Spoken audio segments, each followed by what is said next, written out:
आज की क्लास बहुत ही महत्वपूर्ण क्लास इनकम टैक्स के जानकारों के लिए बहुत इंपॉर्टेंट है और जो लोग इनकम टैक्स में रुचि रखते हैं उनके लिए भी बहुत इंपॉर्टेंट है। बिकॉज आज मैं आपको ये बताने वाला हूँ कि ये जो हमारा असेसमेंट ईयर 24-25 जो चल रहा है बेसिकली, और जिसका इंडिविजुअल द्वारा जो इनकम टैक्स रिटर्न फाइलिंग की जो ड्यू डेट थी 31 जुलाई 2024, है ना। वर्ष 2023-24 में कमाई गई इनकम का आपको इस साल आईटीआर कब भरना था? 31 जुलाई 2024 में आपको इनकम टैक्स रिटर्न भरना था। और अगर आपने नहीं भरा अपना इनकम टैक्स रिटर्न, देखिए भर लिया तो कोई चिंता वाली बात नहीं, लेकिन अगर आपने नहीं भरा तो आपको इसके जो परिणाम है, इसके जो कॉन्सिक्वेंसेज हैं, क्या क्या नुकसान आपको इसके उठाने पड़ेंगे या पड़े होंगे, उस पर आज हम थोड़ी चर्चा करेंगे कि अगर हम अपना समय पर रिटर्न नहीं भरते हैं, आईटीआर नहीं फाइल करते हैं, जबकि हमें आईटीआर फाइल करने से फायदे होने, और हमने वो फायदे नहीं लिए, हमने इग्नोरेंस मारा और हमने रिटर्न नहीं फाइल किया, तो हमें कौन कौन से नुकसान उठाने पड़ेंगे। मैं आपको नई स्लैब और ओल्ड स्लैब दोनों में जो आपको नुकसान होंगे अगर आप आईटीआर नहीं भरोगे, और फायदे ले सकते थे अगर आप आईटीआर आपने भरा है या भरते, तो वो उन पे आज हम टोटली डिटेल में डिस्कस करने वाले हैं। बहुत इंपॉर्टेंट टॉपिक, नॉर्मली बहुत कम आपको ये टॉपिक देखने को मिलेगा, और ये आज हम यहाँ पर देखने वाले हैं कि अगर आपने अपना आईटीआर नहीं भरा तो आप कौन कौन से नुकसान आपको उठाने पड़े होंगे। राइट, तो चलिए बात करते हैं।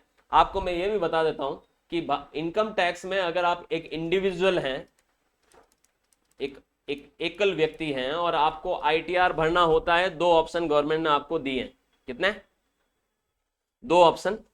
ठीक है, आपको ओल्ड स्कीम में जाना है, आपको न्यू स्कीम में जाना है, और अगले वर्ष से आपको मैं ये भी बता दूं, जैसे एक और बात बताता हूं, जो न्यू स्कीम है सेक्शन 115 बीएससी, वो लगातार बदल रही है। लगातार क्या हो रही है?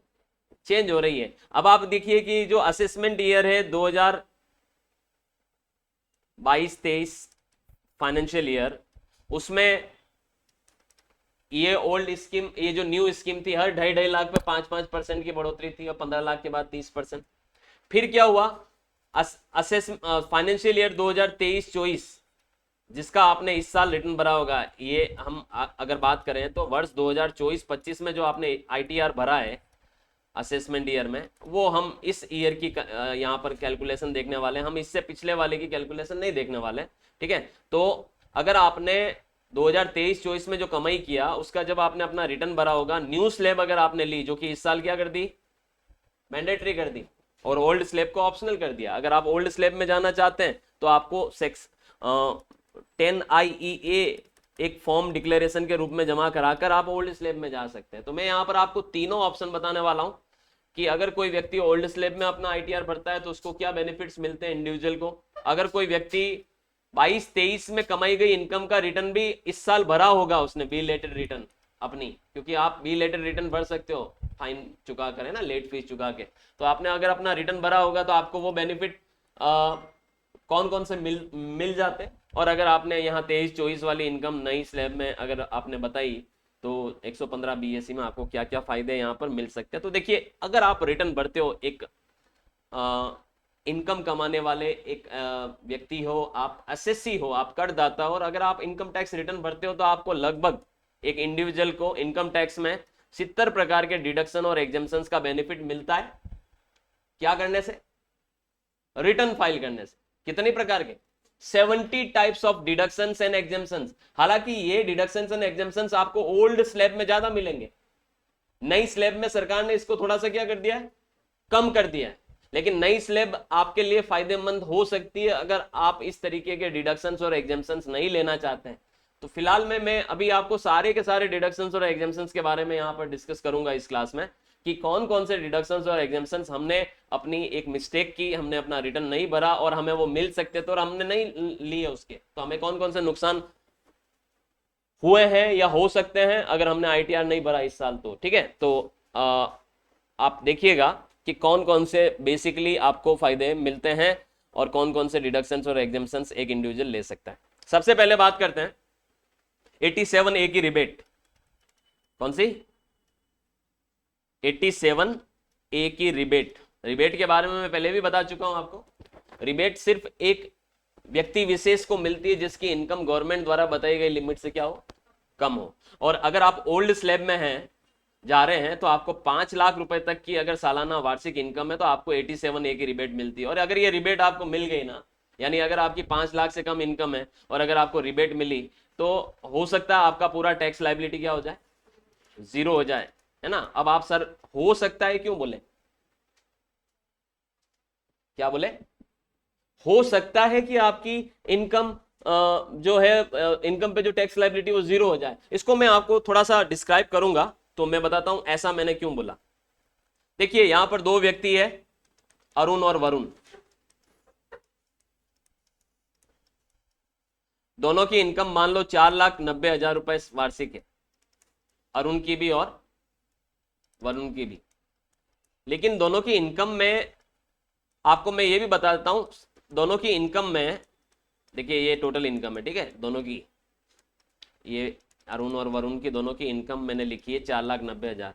अरुण की 4,90,000 की इनकम में से मान लो 1,20,000 रुपए की सैलरी यानी 10,000 रुपए प्रति माह अरुण नौकरी से कमाता है, तो ये सैलरी इनकम है पर एनम, ठीक है। और बाकी की जो इनकम है अरुण की 3,70,000 रुपए, ठीक है, वो ब्याज, इंटरेस्ट, एफडी वगैरह करा रखा बैंक में, प्लस उसके मकान से किराया वगैरह आता है, तो रेंटल इनकम। तो ये आप यहां पर अरुण की इनकम को डिफाइन कर रहे हैं, ठीक है, सैलरी प्लस रेंट की इनकम, ये आपने अरुण की इनकम को डिफाइन किया। जबकि वरुण की इनकम अगर हम बात करें, तो जो वरुण की इनकम है 4,90,000 रुपए, वो पूरी की पूरी उसने ऑनलाइन गेमिंग से कमाया है। किससे कमाया, ऑनलाइन गेमिंग से, ऑनलाइन गेम्स वगैरह, शो वगैरह, क्विज शो वगैरह, आजकल वो MPL, ड्रीम 11 वगैरह में आप कमाते हो, तो इसने ये पूरा पैसा इससे कमाया है। तो अब देखिए दोनों की इनकम का नेचर अलग अलग है। अब 87A की रिबेट दोनों को मिलेगी, बताओ क्यों। ओल्ड स्कीम में अगर जाते हो, अगर आप ओल्ड टैक्स स्लैब में जाओगे ना, तो दोनों को 87A की रिबेट मिलेगी, बिकॉज दोनों की इनकम क्या है, 5 लाख से कम है। लेकिन क्या ये रिबेट उनकी टैक्स लायबिलिटी को 0 कर देगी, ये सोचने वाला सवाल, कैलकुलेट करते हैं।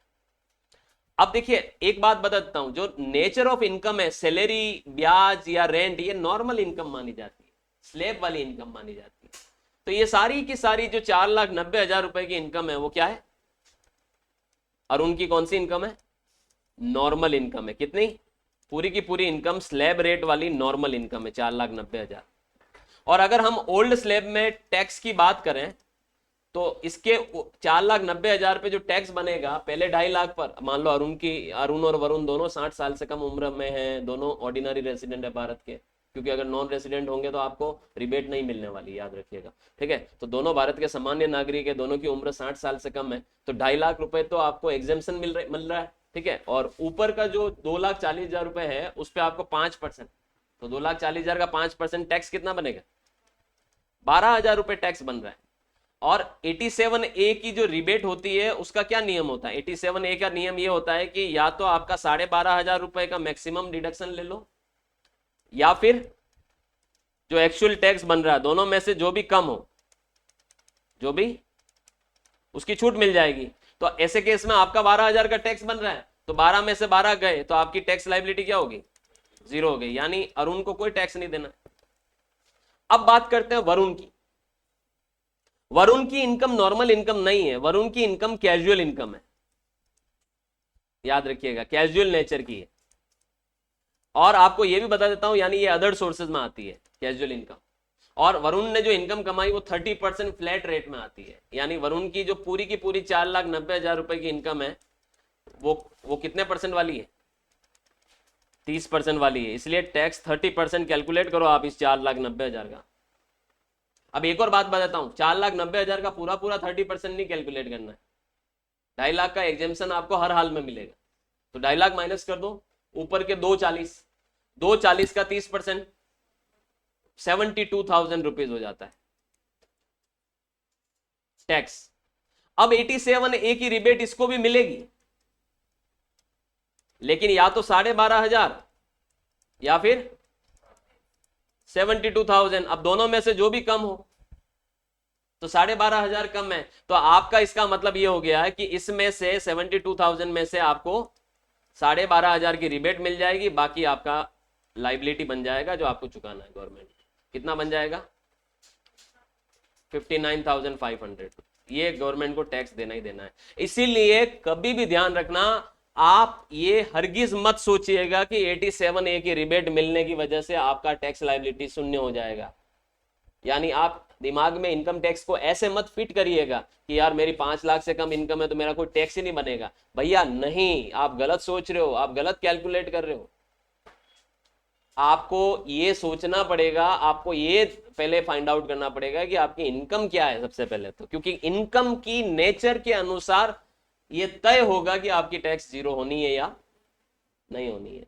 अगर बंदा पूरी तरह से फ्लैट रेट वाली इनकम में डील करता है तो डेफिनेटली उसको टैक्स तो देना ही पड़ेगा, 87A की रिबेट मिलने के बावजूद भी, बिलो 5 लाख इनकम होने के बावजूद भी। ऑलराइट, फोटो क्लिक कर लीजिए, आगे बढ़ते हैं। This is very important, the difference between the two persons जिनका 87A का रिबेट मिलने के बावजूद भी एक का टैक्स जीरो हो रहा है सेम इनकम होने के बावजूद, दूसरे का टैक्स जीरो नहीं हो रहा है। ऑलराइट, आगे बढ़ते हैं।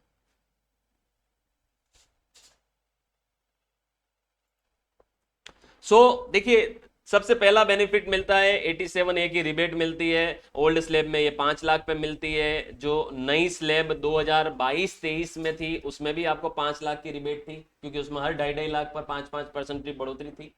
तो पहले 2.5 लाख एग्जेम्पशन में आते हैं, अगले 2.5 लाख पे 5% इनकम थी, तो 5 लाख थी। लेकिन आपने इस साल जब अपना ITR भरा होगा तो आपको ये जो रिबेट की लिमिट है इसको बढ़ा दिया गया, सरकार ने इसको 7 लाख कर दिया। समझ रहे? तो अब देखिए 23-24 में आपने जो पैसा कमाया, अगर आपकी 7 लाख से कम की इनकम रही तो आप नई स्लैब में अगर जाते 115 BSc में तो आपको 7 लाख रुपए तक तो रिबेट मिलती। अब एक और बात बताता हूं, 7 लाख रुपए तक टैक्स कैलकुलेट करिए आप कितना बनता है। ठीक है, तो देखिए अगर हम 7 लाख रुपए तक की, अगर हम याद रखिएगा फाइनेंशियल ईयर कौन सा, 2023-24, क्योंकि 24-25 में और बदल गया भैया सारा सीन। तो फाइनेंशियल ईयर 23-24 में जो स्लैब थी वो स्लैब थी 0 से 3 लाख। याद रखिएगा 0 से 3 लाख तक टैक्स जीरो, यानी जीरो। दूसरी स्लैब क्या थी, सॉरी 3 से 6 लाख, 3 से 6 लाख तक 5%, दैट इज 15,000। इस 3 लाख का 5% 15,000 होता है, यानी 6 लाख तक 15,000 का टैक्स। और तीसरी स्लैब में 6 लाख से 7 लाख तक आपको कितना देना था, 10%। तो 6 से 7 मतलब 1 लाख, 1 लाख का 10% 10,000, यानी आपका टोटल टैक्स 7 लाख रुपए की इनकम तक कितना बन रहा है। अगर आपकी इनकम नई स्लैब में अगर 7 लाख थी तो आपका टैक्स कितना बन रहा है, 25,000। यानी 87A की रिबेट सरकार ने नई स्लैब में जो रखी वो ये रखी कि अगर आपकी इनकम अप टू, अगर आपकी इनकम कितनी हो, 7 लाख रुपए पर एनम हो, तो आपको 25,000 रुपए, या फिर एक्चुअल टैक्स। एक्चुअल टैक्स का मीनिंग आपको मैंने अभी अभी एग्जांपल में समझाया था कि अगर आपकी वो फ्लैट रेट वाली इनकम हुई तो हो सकता है आपका टैक्स ज्यादा बने, तो आपको 25,000 रुपए तक का मैक्सिमम रिबेट मिलेगा। दोनों में से जो भी कम हो, दोनों में से कम, अगर टैक्स कम हुआ तो वो टैक्स पूरा पूरा क्या हो जाएगा, आपको रिबेट मिल जाएगा, यानी आपकी टैक्स लायबिलिटी जीरो हो जाएगी। लेकिन अगर टैक्स 25,000 से ज्यादा हुआ तो 25,000 उसमें से माइनस हो जाएंगे, बाकी अमाउंट आपको चुकाना पड़ेगा। ये आपकी नई स्लैब की लिमिट है, याद रखिएगा 87A। ऑलराइट, और ये लिमिट भी मैं आपको बताऊं इस साल थोड़ा चेंज हुआ है गवर्नमेंट द्वारा, क्योंकि आपने अभी जैसे 23-24 में अभी अपना इनकम का रिटर्न अभी भरा है ना, तो उसमें ये 25,000 की लिमिट थी। अब देखिए स्लैब भी बदली है, फाइनेंशियल ईयर 24-25 के लिए आपकी स्लैब में बदलाव हुआ है। अब ये भी मैं बता देता हूं कि अब जो 87A की नई स्लैब में बदलाव हुआ वो क्या है, 0 से 3 लाख, दैट इज 0%, यहां तो सेम है। लेकिन यहां पर क्या हुआ है, 3 लाख से 7 लाख तक 5% कर दिया सरकार ने, यानी इस 4 लाख का 5% 20,000, यानी अब आपकी रिबेट कितनी कर दी, मैक्सिमम 20,000। ये जो 25,000 अपन गिनेंगे अगले साल से, इसको हम 20,000 या एक्चुअल टैक्स, क्योंकि 7 लाख तक एक्चुअल टैक्स भी अगर नॉर्मल इनकम की बात करें तो 20,000 ही बने। तो यहाँ ये बदलाव आपको देखने को मिलेगा अगले साल। ठीक है, सो पहला जो फायदा है आईटीआर भरने का वो क्या होता है, अगर आप एक लोअर इनकम श्रेणी में आते हैं, अगर आपका इनकम कम है तो आपको 87A का रिबेट मिलता है। This is the first benefit, जो आप भले ओल्ड में जाओ भले न्यू में जाओ। ऑलराइट, इसका फोटो ले लिया आपने, दिस इज वेरी इंपॉर्टेंट। कितना रिबेट है नई स्लैब में,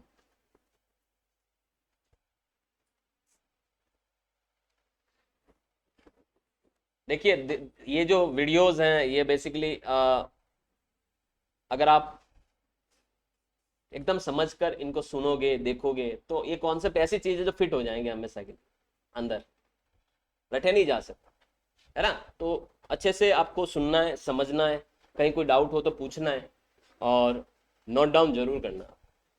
ऑलराइट, आगे बढ़ते।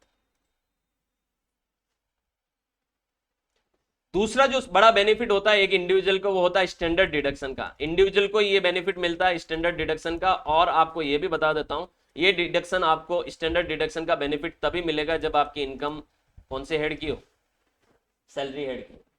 अगर आप सैलरी से आय कमाते हो तो आप ये मान के चलिए ओल्ड स्लैब में आपको 50,000 का स्टैंडर्ड डिडक्शन है, नई स्लैब में 50,000 का डिडक्शन था इस साल तक, अगले साल ये बढ़ाकर 75,000 कर दिया। यानी आप जब 2024-25 में कमाई गई इनकम का रिटर्न भरोगे कब, 25-26 में, तो 75,000 का स्टैंडर्ड डिडक्शन का आपको बेनिफिट मिलेगा। 7 लाख तक तो आपको वैसे ही 87A का बेनिफिट मिल रहा है, और अगर आपने 75,000 का स्टैंडर्ड डिडक्शन का बेनिफिट भी ले रहे हो तो हो सकता है कि 7,75,000 रुपए तक अगर आप सैलरी से इनकम कमाते हो तो आपका टैक्स क्या बनेगा, 0।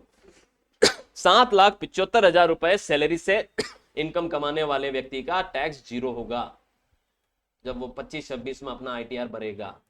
सो हम लोग बातें कर रहे हैं कि अगर हम अपना इनकम टैक्स रिटर्न नहीं भरा है इस साल 2024-25 असेसमेंट ईयर में, तो हमें कौन कौन से नुकसान उठाने पड़ सकते हैं। तो उसमें मैंने आपको टोटल बताया था कि लगभग 70 तरीके के डिडक्शंस और एग्जेम्पशंस का आपको नुकसान हो सकता है, जो आप आईटीआर भरकर फायदा उठा सकते हो, आईटीआर नहीं भरकर आपको उसका क्या होगा, नुकसान होगा। तो उनमें से हमने जो डिस्कस कर लिए हैं वो ये किए हैं कि 87A की जो रिबेट होती है, जो कि ओल्ड स्लैब में आपको 5 लाख रुपए की मिलती है और नई स्लैब में 7 लाख रुपए की आपको 87A की रिबेट जो मिलती है, उसका आपको नुकसान उठाना पड़ सकता है अगर आपने आईटीआर नहीं भरे तो।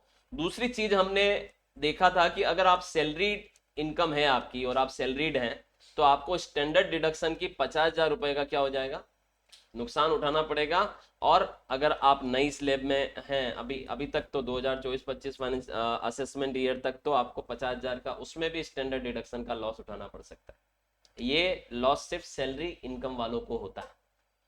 तो जरूरी नहीं है कि यहाँ पर जितनी भी हम डिडक्शंस और एग्जेम्पशंस के जो बातें कर रहे हो उसका संबंध सब सारे के सारे हेड ऑफ इनकम से हो, वो किसी रिस्पेक्टिव हेड से संबंधित हो सकता है। जैसे अभी स्टैंडर्ड डिडक्शन की बात कर रहा हूं तो कौन से हेड से संबंधित है, सैलरी।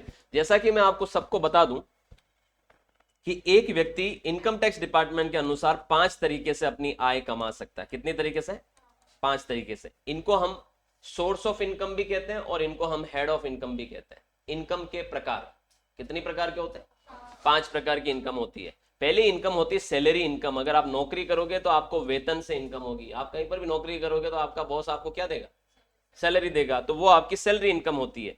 दूसरी जो इनकम होती है वो रेंटल इनकम होती है। किससे, हाउस प्रॉपर्टी से। रेंटल इनकम है ना, हाउस प्रॉपर्टी से। अगर आपके पास कोई मकान संपदा है, अगर आपके पास कोई हाउस प्रॉपर्टी और आपने उसको किराए पर चढ़ाया तो आपकी वो किराए की इनकम मानी जाएगी। ठीक है। और तीसरी जो इनकम होती है वो होती है आपकी PGBP, profit and gain from business and profession. अगर आप व्यापार से इनकम कमाते हो तो आप व्यापार या प्रोफेशनल इनकम आप अर्न करते हो तो आपको प्रोफेशनल इनकम होती है, ध्यान देना, पीजीबीपी कहते हैं इसको। और चौथी इनकम जो होती है वो होती है पूंजी लाभ, कैपिटल गेन। ऑलराइट, तो व्हाट इज कैपिटल गेन, जैसे आपके पास कोई शेयर्स हैं और आपने उनको बेचकर पैसा कमाया, आपके पास कोई प्रॉपर्टी है आपने उसको बेचकर पैसा कमाया, आपके पास कोई गोल्ड ज्वेलरी ऑर्नामेंट्स है आपने उसको बेचकर पैसा कमाया और आपको लाभ हुआ उस पर, तो वो कैपिटल गेन। और 5वीं जो इनकम होती है वो क्या कहलाती है, अदर सोर्सेज, अन्य स्रोतों से आए। ज्यादातर केसेस में जैसे ब्याज की इनकम, डिविडेंड की इनकम, आजकल ये जो ऑनलाइन गेमिंग वगैरह, बेटिंग वगैरह, गैम्बलिंग वगैरह, और आजकल जो ये बहुत सारी जुए और सट्टे की एप्स हैं मार्केट में, और उनसे जो बच्चे आजकल पैसा कमा रहे हैं, तो वो सारी अदर सोर्सेज में जाती है, ध्यान देना। तो इनकम के कितने प्रकार होते हैं? 5 प्रकार होते हैं। तो अगर आप सैलरी से इनकम कमाते हो तो आपको स्टैंडर्ड डिडक्शन की छूट मिलती है। और क्यों मिलती है ये भी मैंने बताया था, क्योंकि व्यापारी को क्या होता है, खर्चे की छूट देता है इनकम टैक्स डिपार्टमेंट। अगर आप प्रोफेशनल इनकम है, अगर आपकी बिजनेस इनकम है, तो आप अपने खर्चे माइनस कर सकते हो अपनी आय में से, और जो प्रॉफिट बचता है उस पर आपको टैक्स देना होता है। जबकि सैलरी वाले को बेचारे को कोई छूट, जैसे वो अपनी इनकम को वो उसकी जो भी इनकम है वो इनकम है उसकी, टैक्सेबल इनकम है, तो उस केस में सरकार उसको एक फ्लैट डिडक्शन देती है कि आप इतना डायरेक्टली माइनस कर दो, भले ही आपका कोई खर्चा हुआ नहीं हुआ, हमें उससे कोई लेना देना नहीं, उसे हम स्टैंडर्ड डिडक्शन देते हैं। और अभी अब आपको ये भी बता दूं, अगले वर्ष जब आप अपना रिटर्न भरोगे और नई स्लैब में 115 बीएससी में आप आईटीआर भरोगे, तो आपको 75,000 रुपए का स्टैंडर्ड डिडक्शन मिलेगा। कितना? 75,000 रुपए। ऑलराइट। तो अगर अपन बात करें तो रिबेट की बात करें और स्टैंडर्ड डिडक्शन की बात करें, अगर इन दोनों को जोड़ दूं मैं, रिबेट प्लस स्टैंडर्ड डिडक्शन, तो जो इफेक्टिव टैक्स फ्री सैलरी आपकी होगी, या अगर आपकी सैलरी इनकम है और अगर आपकी effective sale tax free income की बात करूं, तो ओल्ड स्लैब में 5.5 लाख रुपए तक की आय पर आपको टैक्स नहीं देना है, और नई स्लैब में 7.5 लाख रुपए तक की आय पर आपको टैक्स नहीं देना। और अगले वर्ष से असेसमेंट ईयर कौन सा? 25-26 से ये अमाउंट 7.5 लाख से बढ़कर कितना हो जाएगा? 775 हो जाएगा। 7,75,000 रुपए अगर आप नौकरी से कमाते हो, आपको टैक्स नहीं देना। अब 7,75,000 डिवाइड बाई 12 करोगे तो मंथली इफेक्टिव सैलरी आ जाएगी कि उतनी सैलरी तक तो आपको चिंता लेनी नहीं है कि अगर आप महीने का कितना सैलरी, आपके पास मोबाइल है, काउंट करो, 7,75,000 डिवाइड बाई 12 करो, करो फटाफट करो।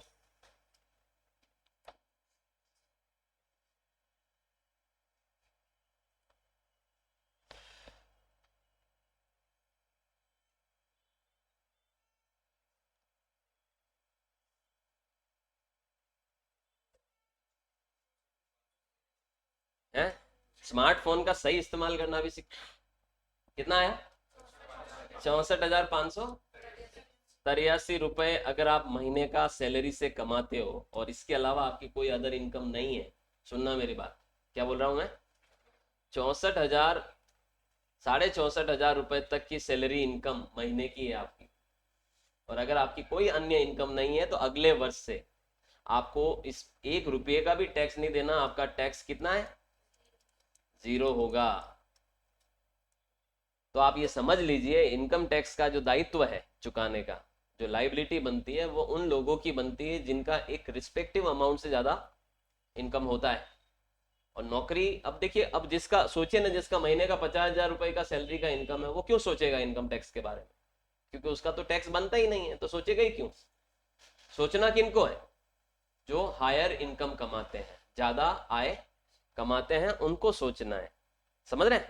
तो ये तो मैंने सिर्फ एक मोटे मोटे तौर पर आपको कैलकुलेशन बताई है कि फ्रॉम 2025 26 ऑनवर्ड्स का तो नहीं कह सकते, क्योंकि आगे भी नियम बदल सकते हैं समय समय पे, ये तो नियम क्या होते रहते हैं, बदलते रहते हैं। बट 25-26 के लिए तो तय है कि 775 साल का कमाने के बावजूद भी टैक्स नहीं देना हमें, लेकिन वो कमाई प्योरली किससे होनी चाहिए? सैलरी से होनी चाहिए। ओके, आगे बढ़ते हैं।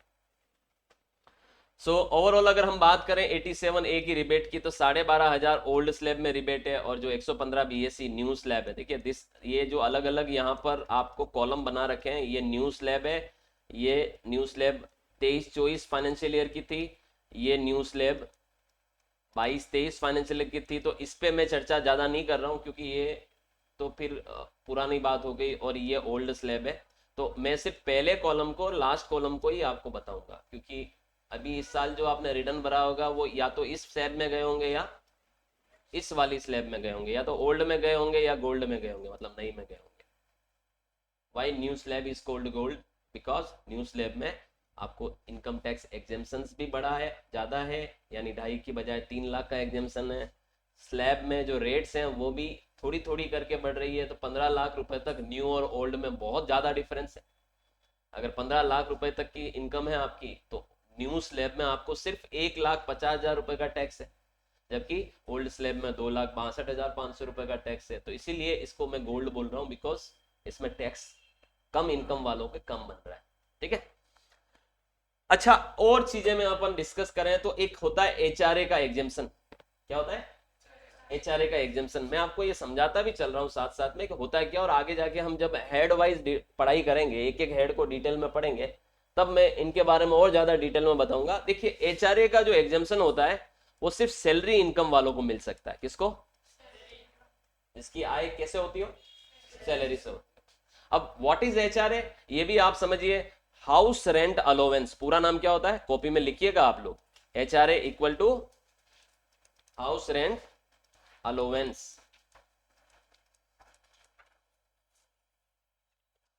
हिंदी में कहते हैं इसको मकान किराया भत्ता। ऑलराइट, अब इसको समझिए आप, मकान किराया भत्ता क्या है? देखिए कई बार क्या होता है, आपको मैं इसको थोड़ा सा इधर समझाता हूं, समझाने की कोशिश करता हूं थोड़ा सा। हम इसको देखिए, एक तरफ होता है एम्प्लॉयर, एक तरफ होता है एम्प्लॉय।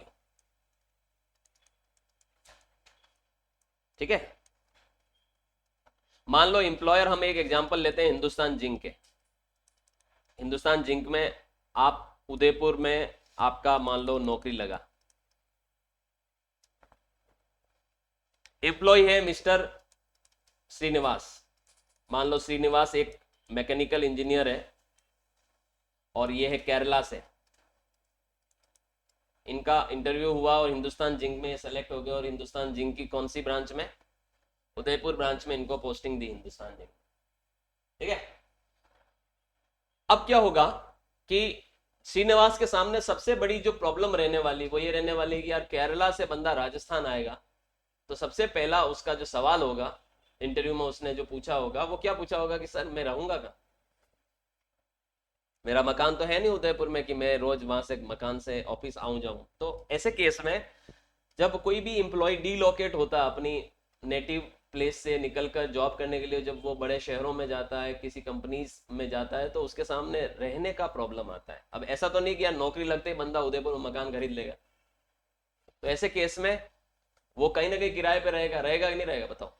किराए पे रहेगा। अब किराए पे रहेगा तो किराया मान लो 10,000 है, 15,000 है, एक 2 BH के मकान लेगा, 15,000 किराया देगा। तो वो सबसे पहला सवाल अपने एम्प्लॉयर से रिक्रूटमेंट के वक्त क्या करेगा कि सर मेरे तो 15,000 तो महीने का खाली किराया लग जाएगा। तो कंपनी अब उसको 2 ऑप्शन देती है रहने के लिए। ध्यान देना, रहने के लिए कंपनी सामने वाले को 2 ऑप्शन दे सकती है। कोई भी कंपनी, बड़ी बड़ी कंपनीज इस तरीके की फैसिलिटीज अपने एम्प्लॉयज को देते हैं। पहला ऑप्शन होता है RFA, एक नया नाम आपके सामने, रेंट फ्री अकोमोडेशन। RFA क्या होता है? Rent free accommodation.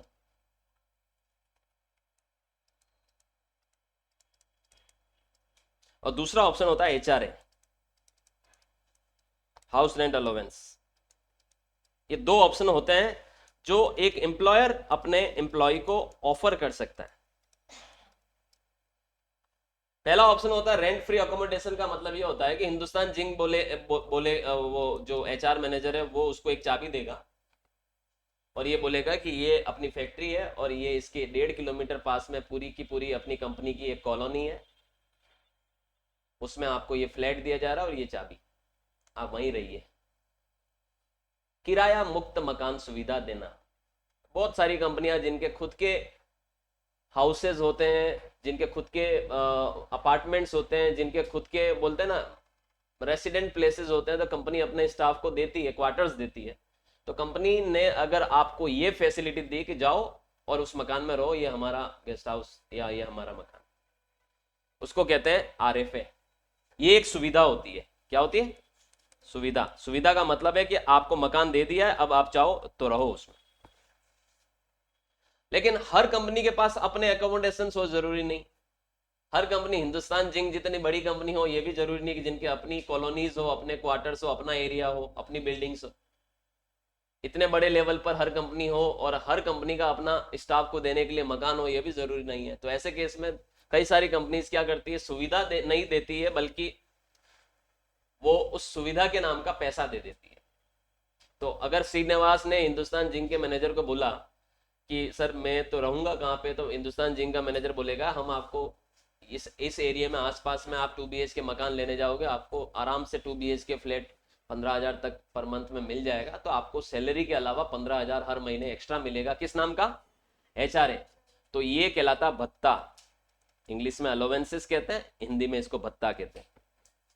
तो या तो आपको रहने के लिए मकान दे दिया जाए फ्री ऑफ कॉस्ट, या फिर आपको रहने के लिए किराया दिया जाए हर महीने सैलरी के अलावा, कैश बेनिफिट दिया जाए उस नाम का, उसको भत्ते कहते हैं, भत्ता कहते हैं। तो HRA क्या होता है? एक भत्ता होता है। किनको मिलता है? सैलरीड पर्सन को मिलता है। कौन देता है? कंपनी देती है, एम्प्लॉयर देता है। किसको देता है? एम्प्लॉय को देता है। क्यों देता है? एम्प्लॉयमेंट के एवज में देता है, बस नौकरी की वजह से मिलता है। नौकरी छोड़ोगे तो खाली करना पड़ेगा, नौकरी छोड़ोगे तो भत्ता मिलना बंद हो जाएगा, सैलरी मिलनी बंद हो जाएगी। नहीं तो कब तक मिलेगा? जब तक जॉब में हो। अब सवाल ये आता है, आपको मैं ये भी बता देता हूं, यहां तक तो आपको समझ में आ गया है कि भत्ता क्या होता है और RFA क्या होता है और HRA क्या होता है, समझ में आया। अब सवाल आता है कि यार इनकम टैक्स के पॉइंट ऑफ व्यू से इसका क्या महत्व है। This is very important. Income tax के पॉइंट ऑफ व्यू से इसका क्या महत्व है। तो इसका मैं आपको महत्व बताता हूं कि देखिए, अगर श्रीनिवास की बेसिक सैलरी, मान लो श्रीनिवास को कंपनी बेसिक सैलरी दे रही है, मूल वेतन 1 लाख रुपए पर मंथ, तो श्रीनिवास की जो टोटल सैलरी होगी 12 महीने की, वो कितनी होगी? 12 लाख। समझना, ये 12 लाख इनकम टैक्स डिपार्टमेंट के नजर में पूरी तरह से टैक्सेबल, फुल्ली टैक्सेबल। जो भी आपको बेसिक सैलरी मिलती, इन हैंड सैलरी जो आपको कैश में मिलती है, वो आपके हाथ में क्या होती है? फुल्ली टैक्सेबल होती है। लेकिन श्रीनिवास को अगर कंपनी 15,000 रुपए पर मंथ भत्ता दे रही है, HRA दे रही है पर मंथ, तो इसे कहते हैं HRA। तो 15 × 12 बराबर 1,80,000 रुपए का HRA मिल रहा है श्रीनिवास को। ये पूरी तरह से टैक्सेबल नहीं होता है, ये पार्टली टैक्सेबल ही होता है। क्या होता है? Partly taxable. अब इसकी कैलकुलेशन होती है एक्चुअली में, एग्जाम कितना भत्ता आपका आपके हाथ में एग्जाम्प्ट होगा, उसकी कैलकुलेशन होती है। कुछ पॉइंट्स होते हैं जिनसे आपको कैलकुलेट करना पड़ता है। 10% of the salary, rent paid minus 10% of the salary, actual, ये जो कैलकुलेशन होती है उसमें यूं होता है कि एक्चुअल कितना मिला, आपने कितना रेंट चुकाया, माइनस 10% ऑफ सैलरी, और आपकी जो सिटी है उसके अनुसार 40% ऑफ द सैलरी। जैसे उदयपुर सिटी है तो 40% ऑफ द सैलरी। इन तीनों में से विच एवर इज लोअर, सबसे कम अमाउंट जो होगा वो इस 180 में से क्या हो जाएगा? मान लो सबसे कम 120 आया, तो 120 माइनस हो जाएगा, 60,000 ही आपके हाथ में टैक्सेबल होगा। तो इसे कहते हैं HRA का एग्जेम्पशन। क्या कहते हैं? ये भी हम जब सैलरी टॉपिक पढ़ेंगे तो डिटेल में पढ़ेंगे। बस मैं आपको ये समझा रहा हूं कि HRA जो होता है वो पार्टली टैक्सेबल होता है। यानी उसमें भी अगर आपको HRA मिल रहा है, हाउस रेंट अलाउंस मिल रहा है, मकान किराया भत्ता मिल रहा है, तो आप उसमें भी एग्जेम्पशन क्लेम कर सकते हो। क्या कर सकते हो? एग्जेम्पशन क्लेम कर सकते हो। और ये जो एग्जेम्पशन होता है ये भी आप ITR भरोगे तो ही मिलेगा ना। अगर आपने ITR नहीं भरा तो नहीं मिलेगा। तो ITR नहीं भरने की वजह से इसका आपको नुकसान उठाना पड़ सकता है। समझ रहे हो? तो व्हाट इज HRA? सर, किराए के नाम पे जो पैसा एक्स्ट्रा दिया जाता है कंपनी द्वारा, उसे हम HRA कहते हैं।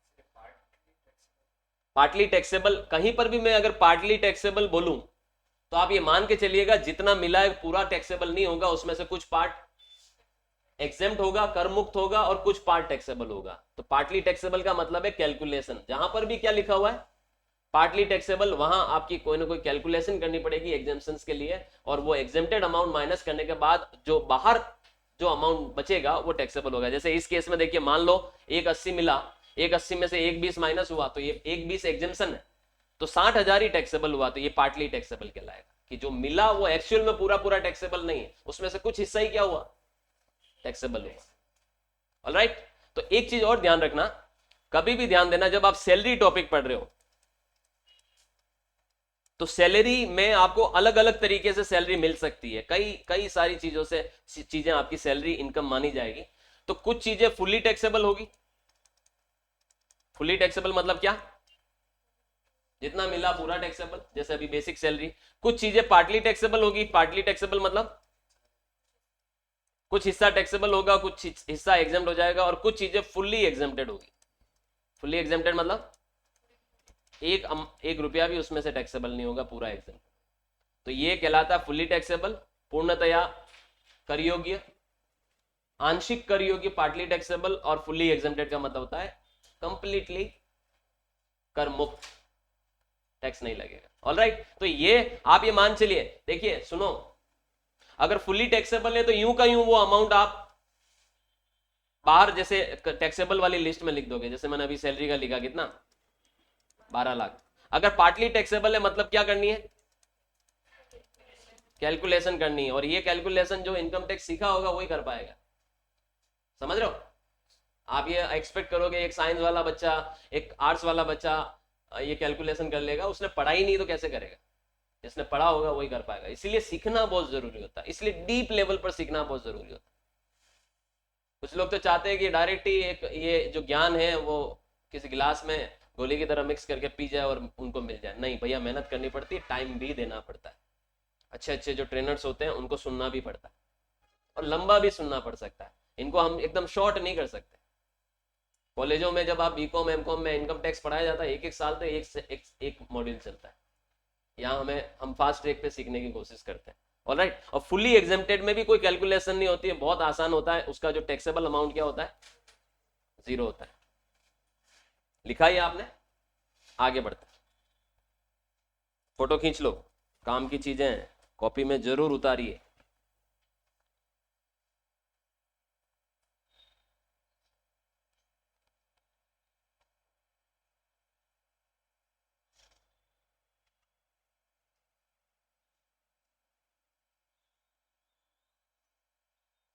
ओके, अब वापस आते हैं बैक टू पवेलियन, मतलब come to the point. So HRA का जो एग्जाम्शन है आपको, अब देखो ये बहुत इंपॉर्टेंट है भैया, ये बहुत इंपॉर्टेंट है। अभी अभी मैंने जो आपको इतनी रामायण पढ़ी है एचआरए के बारे में, जिसका एग्जाम्शन सिर्फ ओल्ड स्लैब में आप ले सकोगे, नई स्लैब में एचआरए का एग्जाम्शन नहीं मिलता। समझ गए? तो अभी तक जितना भी हम इनकम टैक्स को पढ़ रहे थे तो हमें ऐसा लग रहा था कि न्यू स्लैब सबसे ज्यादा फायदेमंद है। अब आपको यहाँ कंपैरिजन पता चलेगा कि न्यू और ओल्ड में क्या कंपैरिजन है। एचआरए का एग्जाम्शन नई स्लैब में नहीं मिलता, सिर्फ अगर ये फायदा लेना है तो आपको ओल्ड स्लैब की तरफ चलना पड़ेगा। अच्छा, एक चीज बहुत अच्छी है कि जब आप आईटीआर भरने जाते हो ऑनलाइन, ठीक है, तो वहां पर क्या होता है, आपको अपनी इनकम और अपने डिडक्शंस वगैरह का शुरू में इनकम टैक्स का जो पोर्टल है उसमें डालने के लिए बोला जाता है। जैसे ही डालते हो तो कंपेयर कर लेता है कि ओल्ड स्लैब में आपका इतना टैक्स बनेगा और नई में इतना टैक्स बनेगा, तो वहां से हमें जजमेंट हो जाता है इजीली कि हमें कौन सी स्लैब में जाना चाहिए। यानी वहां पर आपको इनकम टैक्स कैलकुलेटर फैसिलिटी दे रखी है जो ओल्ड और न्यू दोनों का कंपेरिजन करके बता देती है। तो कोई भी एसएससी करदाता जब अपना आईटीआर भरने जाता है, आईटीआर 1, 2 वगैरह, तो वो जब इन अपना फॉर्म भरना शुरू करता है तो पहले ही पार्ट में उसको इनकम टैक्स कैलकुलेटर से सामना करना पड़ता है, जहां पर वो अपनी एस्टिमेटेड जो फिगर्स है वो डालता है, तो उससे उसका टैक्स कैलकुलेट होकर आ जाता है कि भैया ओल्ड में जाओगे तो इतना भरना पड़ेगा, नए में जाओगे तो इतना भरना पड़ेगा। जिधर आपको फायदा हो रहा होगा आप उधर जाओगे, फिर बस। मतलब 2 रास्ते आपको वहां पे, और इनकम टैक्स डिपार्टमेंट का सॉफ्टवेयर आपको बता देगा कौन सा रास्ता आपके लिए फायदेमंद। क्लियर? एक और होता है एलटीए, लीव ट्रेवल अलाउंस। क्या होता है? लीव ट्रेवल अलाउंस, एलटीए कहते हैं इसको। अब आप बोलोगे सर ये क्या है? ये भी सैलरीड पर्सन को ही मिलता है। ज्यादातर जो एग्जाम्शंस है वो सैलरी हेड में ही होते हैं, याद रखिए। इसलिए जो लोग नौकरी करते हैं, जिनकी अच्छी खासी सैलरी है, उनको इनकम टैक्स जरूर पढ़ना चाहिए, क्योंकि अगर आप इनकम टैक्स पढ़ोगे तो आपको नॉलेज होगा कि आप कहां कहां अपना टैक्स बचा सकते हैं। तो एलटीए क्या चीज होती है? एलटीए का मतलब ये होता है कि जो एम्प्लॉयर होता है, कई सारे ऐसे एम्प्लॉयर है जो अपनी एम्प्लॉयज को घूमने फिरने के लिए यात्रा भत्ता देती है। कि आप अपनी फैमिली को ले जाओ केरला घूम के आओ, अपनी फैमिली को ले जाओ गोवा घूम के आओ, अपनी फैमिली को ले जाओ शिमला घूम के आओ, राइट। तो सारा खर्चा जो है वो कंपनी उठाती, तो इसे कहते हैं एलटीए। एलटीए भी एक पार्टली टैक्सेबल अलोवेंस माना जाता है। क्या माना जाता है? Partly taxable. एलटीए में भी कुछ नियम है कि आपको जो यात्रा करनी है उसमें कितने लोग आपके साथ होंगे। आपकी वाइफ साथ में होगी, आपके 2 बच्चे, उसमें जो माइनर बच्चे हैं वो आप साथ में ले जा सकते हो। उनका आपको, अगर आप बस में यात्रा कर रहे हो तो डिलक्स बस का किराया आपको एग्जेम्प्ट होगा। अगर आप रेलवे में यात्रा कर रहे हो तो फर्स्ट क्लास एसी का किराया आपको एग्जेम्प्ट हो जाएगा। अगर आप एरोप्लेन में यात्रा कर रहे हो तो आपका जो इकोनॉमी क्लास का ट्रेवल फेयर है वो आपको एग्जेम्प्ट हो जाएगा। तो सोचिए, अगर आप एरोप्लेन में अपने बच्चों को और अपनी बीवी को घुमाने ले गए केरला, और उदयपुर से राजस्थान से आप फ्लाइट लिया केरला के लिए, तो मान लो 10-10 हज़ार रुपये टिकट है एक जने की, और आप 4 जने हो, तो जाते वक्त भी 40,000 और आते वक्त भी 40,000, 80,000 रुपये आपकी एयर ट्रेवल आपने किया। 80,000 रुपये आपको अपनी जेब से देने नहीं पड़ेंगे, वो कंपनी आपको पे कर रही है आपके लिए, और आपके हाथ में इनकम टैक्स में टैक्सेबल भी नहीं होंगे, एग्जेम्प्ट हो जाएंगे। तो एलटीए भी एक पार्टली टैक्सेबल अलोवेंस है, जिसमें से आपको जो ट्रेवल फेयर है वो एग्जेम्प्ट हो जाता है। क्योंकि भैया एक बात बताता हूँ, इंडिया में middle class person air travel करेगा तो किस में करेगा? इकोनॉमिक में करेगा। अच्छा, रेलवे में भी आप यात्रा करोगे, फर्स्ट क्लास एसी से ऊपर कोई होता ही नहीं डिब्बा। तो आपको एक तरह से गवर्नमेंट ने, इनकम टैक्स डिपार्टमेंट ने जो नियम बना रखा, उसमें आपको ट्रेवल फेयर एक तरह से पूरी तरह से क्या कर दिया? एग्जेम्प्ट ही कर दिया है। तो आपको आने जाने का पूरा फेयर, ट्रेवल फेयर एग्जेम्प्ट हो जाएगा। तो आपको ये एक देखिए, आप एक तो आपकी पॉकेट से नहीं गया पैसा, किसने भरा? कंपनी ने भरा। दूसरा, आपके हाथ में टैक्सेबल नहीं है, तो ये बेनिफिट है। लेकिन ये बेनिफिट आपको सिर्फ किस में मिलेगा? ओल्ड स्लैब में मिलेगा, नई स्लैब में नहीं मिलेगा। तो सोचिए, आप ऐसी किसी कंपनी में जॉब करते हैं जहां पर आपको लीव ट्रैवल अलाउंस मिलता है, और आप घूम फिर के आते हो, हर साल 2 साल में आप एक बार बड़ी यात्रा करते हो अपनी फैमिली को लेकर, और सारा खर्चा कौन उठाती? कंपनी उठाती है। तो ये आपके हाथ में टैक्सेबल नहीं होगा, पार्टली एग्जेम्प्ट हो जाएगी, ट्रेवल फेयर पूरी तरह से एग्जेम्प्ट हो जाएगा, बट उसके लिए आपको ओल्ड स्लैब में जाना पड़ेगा। सो अगर आप आईटीआर बढ़ते हो तो ये भी एक एग्जेम्पशन है जो आप क्लेम कर सकते हो, और बहुत लोग करते हैं। ऑलराइट, आगे बढ़ते, समझ में आ रहा है? अगर आपको कंपनी फूड अलाउंस देती है, मील अलाउंस या फूड अलाउंस, समझ रहे हो? फूड अलाउंस क्या होता है? खाने के लिए भत्ता देती है, ठीक है। और आपको कंपनी अगर 50 रुपए पर मील, दिन में मैक्सिमम 2 मील, मतलब एक सुबह का एक शाम को, अगर कंपनी आपको क्या देती है? 50 रुपए पर मील का मतलब पर डाइट फ्री में देती है, तो आपके हाथ में पूरी तरह से एग्जेम्प्ट है, लेकिन वो भी किस में? ओल्ड में। तो यानी अब देखो, अभी अभी में हम चालू ही हुए हैं, डिफरेंसेस देख रहे हैं यहाँ पर, और हमें अब डिफरेंस नजर आने लग गए कि ओल्ड और न्यू में क्या डिफरेंस है। न्यू स्लैब में आपको ज्यादातर जो अलाउंसेस, जो भत्ते हैं, वो जो एग्जेम्पशंस मिलते थे ओल्ड स्लैब में, वो नहीं मिलेंगे। ओल्ड स्लैब में आपको ये सारे फायदे मिलेंगे, नई स्लैब में ये फायदे आपको नहीं मिलेंगे। और अब आप बोलोगे कि सर यार 50 रुपए में तो आजकल क्या आता है? कुछ भी नहीं आता है। कुछ भी नहीं आता तो क्या कंपनी खाना खिलाने की जिम्मेदारी आपकी, कंपनी की थोड़ी है? आपको आदमी आज नौकरी कर रहा है और कंपनी उसको सैलरी दे रही है, तो कंपनी ने उसको पाला थोड़ी है क्या कि सुबह शाम तक खाना भी वही दे? ठीक है, अगर कोई कंपनी आपको लंच फैसिलिटी, मिल फैसिलिटी दे रही है, आप सपोज कोई रिमोट साइट में है, आप आपकी कंपनी, आपका फैक्ट्री ऐसी जगह पर है, आपका ऑफिस ऐसी जगह पे जहां आसपास में कोई ऐसा फैसिलिटी, आपका घर ज्यादा दूर है, आसपास में ऐसा फैसिलिटी नहीं है, कंपनी आपको फूड फैसिलिटी दे रही है, तो 50 रुपीज पर मील आपको लिए एग्जाम्प्ट है। यानी 100 दिन का 100 रुपया हो गया एक तरह से, दिन का 2 मील हो गया तो कितना हो गया? 100 रुपए तक अगर कंपनी आपके फूड पे खर्च कर रही है, फूड के लिए खर्च कर रही है, तो आपके हाथ में टैक्सेबल नहीं है, याद रखिए। लेकिन इसका मतलब कतई ये नहीं है कि कंपनी सुबह और शाम, आपने तो बोला कि देखो मैं 50 रुपए वाला खाना तो नहीं खाऊंगा, या मैं ये कैंटीन वैंटीन का आपका खाना नहीं खाऊंगा, मेरे लिए स्पेशली बावर्ची से सुबह शाम थाली आनी चाहिए, या मेरे लिए नटराज से डाइनिंग हॉल से थाली आनी चाहिए। अब उस थाली की कीमत 350 रुपए पर, यानी 2 टाइम थाली आएगी तो 700 रुपए हो रहे हैं, और कंपनी वो 700 रुपए आपके लिए पे कर रही है। तो आप ये मान के चलिए 700 में से 100 माइनस कर दो, 600 रुपए आपके हाथ में क्या हो जाएंगे? टैक्सेबल हो जाएंगे। क्या हो जाएंगे? टैक्सेबल हो जाएंगे, है ना? अब आप तो 1,000 रुपए की थाली खाओगे तो कंपनी के माथे थोड़ी होगी, खा लो लेकिन फिर टैक्स भी दो। ऑलराइट, आगे बढ़ते। एंटरटेनमेंट अलाउंस का डिडक्शंस आपको मिल जाएगा और प्रोफेशनल टैक्स का आपको डिडक्शन मिल जाएगा, लेकिन दोनों डिडक्शन सिर्फ ओल्ड स्लैब में मिलते हैं, नई स्लैब में नहीं मिलेंगे। व्हाट इज एंटरटेनमेंट अलाउंस, आपको मैं ये बता दूं, अगर आप एक गवर्नमेंट एम्प्लॉई है तो ही आपको ये डिडक्शन मिलेगा। बहुत लोग यहाँ पर कंफ्यूजन ये रहता है कि सर एंटरटेनमेंट अलाउंस का डिडक्शन क्या हम भी क्लेम कर सकते हैं? नहीं कर सकते हो अगर आप प्राइवेट सेक्टर के एम्प्लॉय हो। ये डिडक्शन सिर्फ किसको मिलता है? गवर्नमेंट एम्प्लॉयज को मिलता है। अब होता क्या एंटरटेनमेंट अलाउंस की, कंपनी हो सकता है कि आपकी जो कंपनी या गवर्नमेंट जो है आपको सैलरी के अलावा एक अमाउंट सुख सुविधा पर स्पेंड करने के लिए भी दे, एंटरटेनमेंट अलाउंस पे भी दे, कि इस नाम का आपको कोई 10,000 रुपए दिया जा रहा है या 15,000 रुपए दिया जा रहा है या साल का 25,000 दिया जा रहा है, तो उस 25 में से एक अमाउंट इसमें से एग्जाम्प्ट हो जाता है। मैक्सिमम 5,000 इंटरटेनमेंट अलाउंस एग्जाम्प्ट होता है, तो 25 में से 5 माइनस कर सकते हो, ये पार्टली एग्जाम्प्टेड है या पार्टली टैक्सेबल कह सकते हो आप इसको। तो वो एग्जाम्पशन आपको मिलेगा, लेकिन आप गवर्नमेंट एम्प्लॉय है तो मिलेगा, प्राइवेट सेक्टर में नहीं मिलेगा।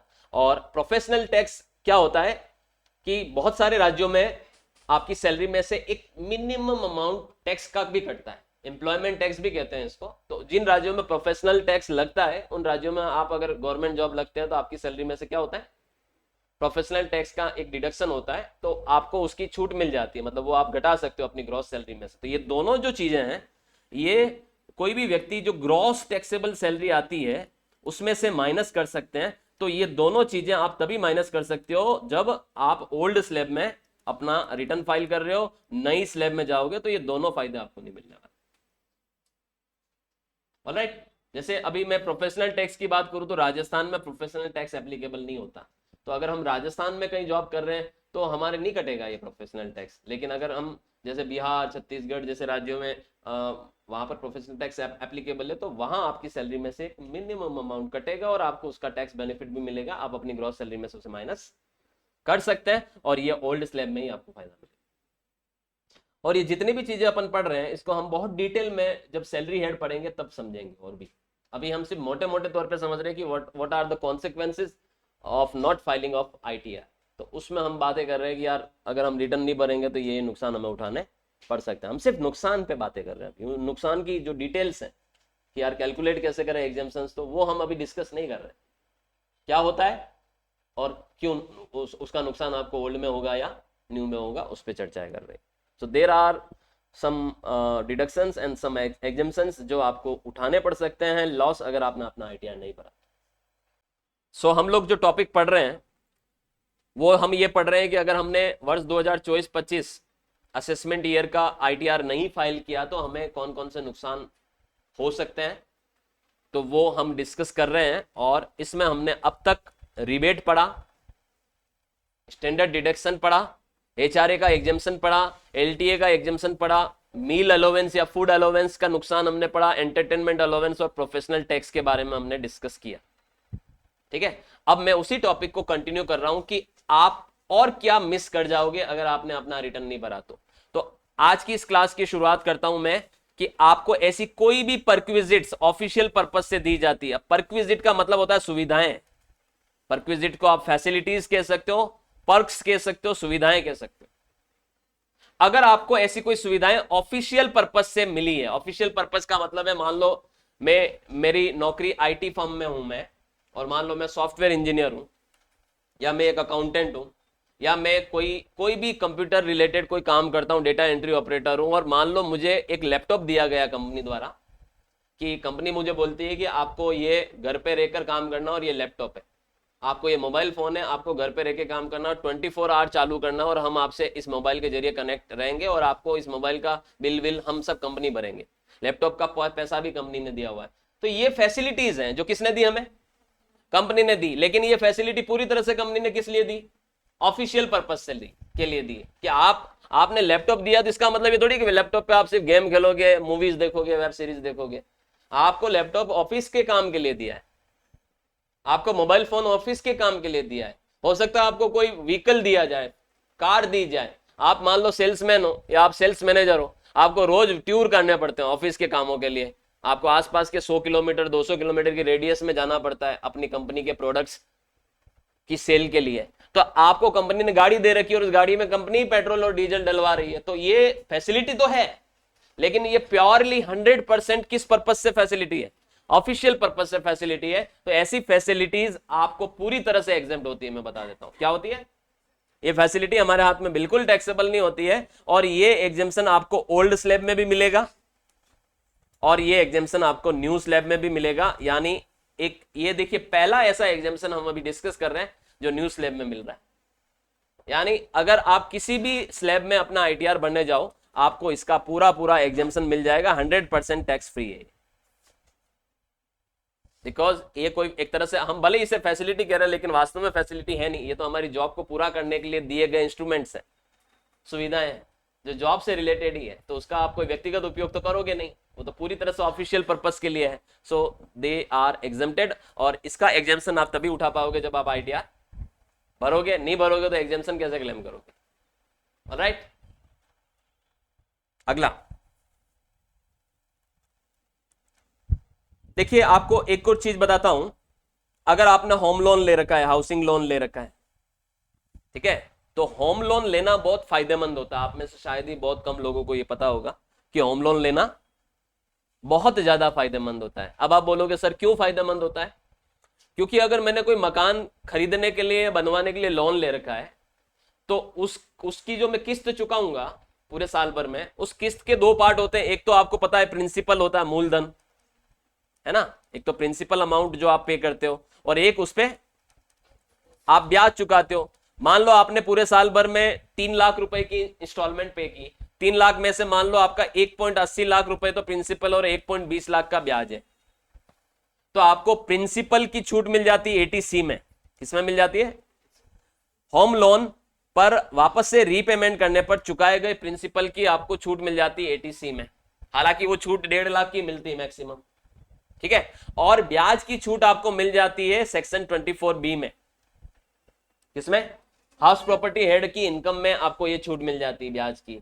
तो सीधी सीधी तौर पर अगर हम बात करें तो जो पूरा 3 लाख रुपए अगर मैं होम लोन का पे कर रहा हूं, मुझे उसकी बेनिफिट मिल जानी, इनकम टैक्स रिटर्न भरूंगा तो वो बेनिफिट आप लूज कर जाओगे अगर आपने आईटीआर नहीं भरा। तो ये बहुत बड़ा एडवांटेज होता है जो कोई भी एक नॉर्मल व्यक्ति भी ये एडवांटेज उठाता है इनकम टैक्स डिपार्टमेंट से, और वो होता है होम लोन पर मूलधन चुकाने का, रीपेमेंट करने का 80C में छूट लेना, और उसका जो ब्याज होता है उसकी आपको छूट मिलती है सेक्शन 24B के अंतर्गत, हाउस प्रॉपर्टी हेड के अंतर्गत इनकम में। अब आपका मन में एक डाउट ये आना चाहिए कि हाउस प्रॉपर्टी की तो हमारी सर कोई इनकम ही नहीं, मेरा तो एक ही मकान है जिसपे तो मैंने लोन ले रखा है और वो उसमें मैं स्वयं रह रहा हूं, तो मेरी उससे कोई इनकम नहीं है। जिस मकान में आप स्वयं रहते हो उसे सेल्फ ऑक्यूपाइड प्रॉपर्टी कहा जाता है। क्या कहा जाता है? और सेल्फ ऑक्यूपाइड प्रॉपर्टी के केस में भी आपको ये ब्याज की छूट मिलती है, याद रखिएगा। सेल्फ ऑक्यूपाइड प्रॉपर्टी के केस में भी क्या मिलती है? ब्याज की छूट मिलती है, और मैक्सिमम आपको इसमें 2 लाख रुपए की छूट मिलती है। तो 2 लाख की वो और 1.5 लाख की आपको मूलधन की छूट, यानी 3.5 लाख रुपए का बेनिफिट तो आप यूं ही ले सकते हो, चलते फिरते ले सकते हो। तो सोचिए अगर आप 10 लाख रुपए आपकी इनकम है साल की, 3.5 लाख का बेनिफिट आपने होम लोन का ले लिया, तो 10 में से 3.5 माइनस कर दो, 6.5 बचे। कितने बचे? 6.5 बचे। उसमें आप 50,000 रुपए का स्टैंडर्ड डिडक्शन का छूट ले लो, अब कितना बचा? 6 लाख बचा। कितना बचा? अब अगर आप नए रिटर्न में जाते हो, ठीक है, तो आपको 7 लाख तक कोई टैक्स नहीं बनना, 87A की रिबेट मिलती है। लेकिन एक और बात बताता हूं, नए रिटर्न में यानी आप न्यू फॉर्म में जाओगे, न्यू स्लैब में जाओगे, तो आपको ये छूट नहीं मिलती है। कौन सी? होम लोन पर चुकाए गए ब्याज की छूट नहीं मिलती है न्यू स्लैब में। तो ये एक और नुकसान है नई स्लैब का। हमने शुरुआती दौर में न्यू स्लैब के सिर्फ फायदे देखे, अब हमें न्यू स्लैब की क्या देखने को मिल रहे हैं? नुकसान देखने को मिल रहे हैं। तो उस केस में अगर आप 6 लाख तक भी इनकम लेके आ जाओगे तो भी रिटर्न किस में भरना है? ओल्ड में भरना है, और 6 लाख पे तो टैक्स बनता है भैया ओल्ड में ना। 87A की रिबेट मिलेगी और 6 लाख का टैक्स बन जाएगा। फिर आपको कोई और डिडक्शन सोचने पड़ेंगे कि यार और कौन सी चीजों के मैं क्या लूं, डिडक्शन लूं, और 6 को कितने पे लेके आऊं? 5 पे लेके आऊं। जब तक 5 लाख या उससे कम की इनकम नहीं होती है न्यू स्लैब में, ओल्ड स्लैब में, तब तक आपको रिबेट नहीं मिलती। समझ रहे हैं? तो आपको इंटरेस्ट ऑन होम लोन की छूट ले सकते हो, मैक्सिमम 2 लाख की छूट ले सकते हो सेल्फ ऑक्यूपाइड प्रॉपर्टी के केस में, लेकिन इसके लिए आपको ओल्ड स्लैब में रिटर्न भरना पड़ेगा, न्यू स्लैब में ये छूट नहीं मिलेगी।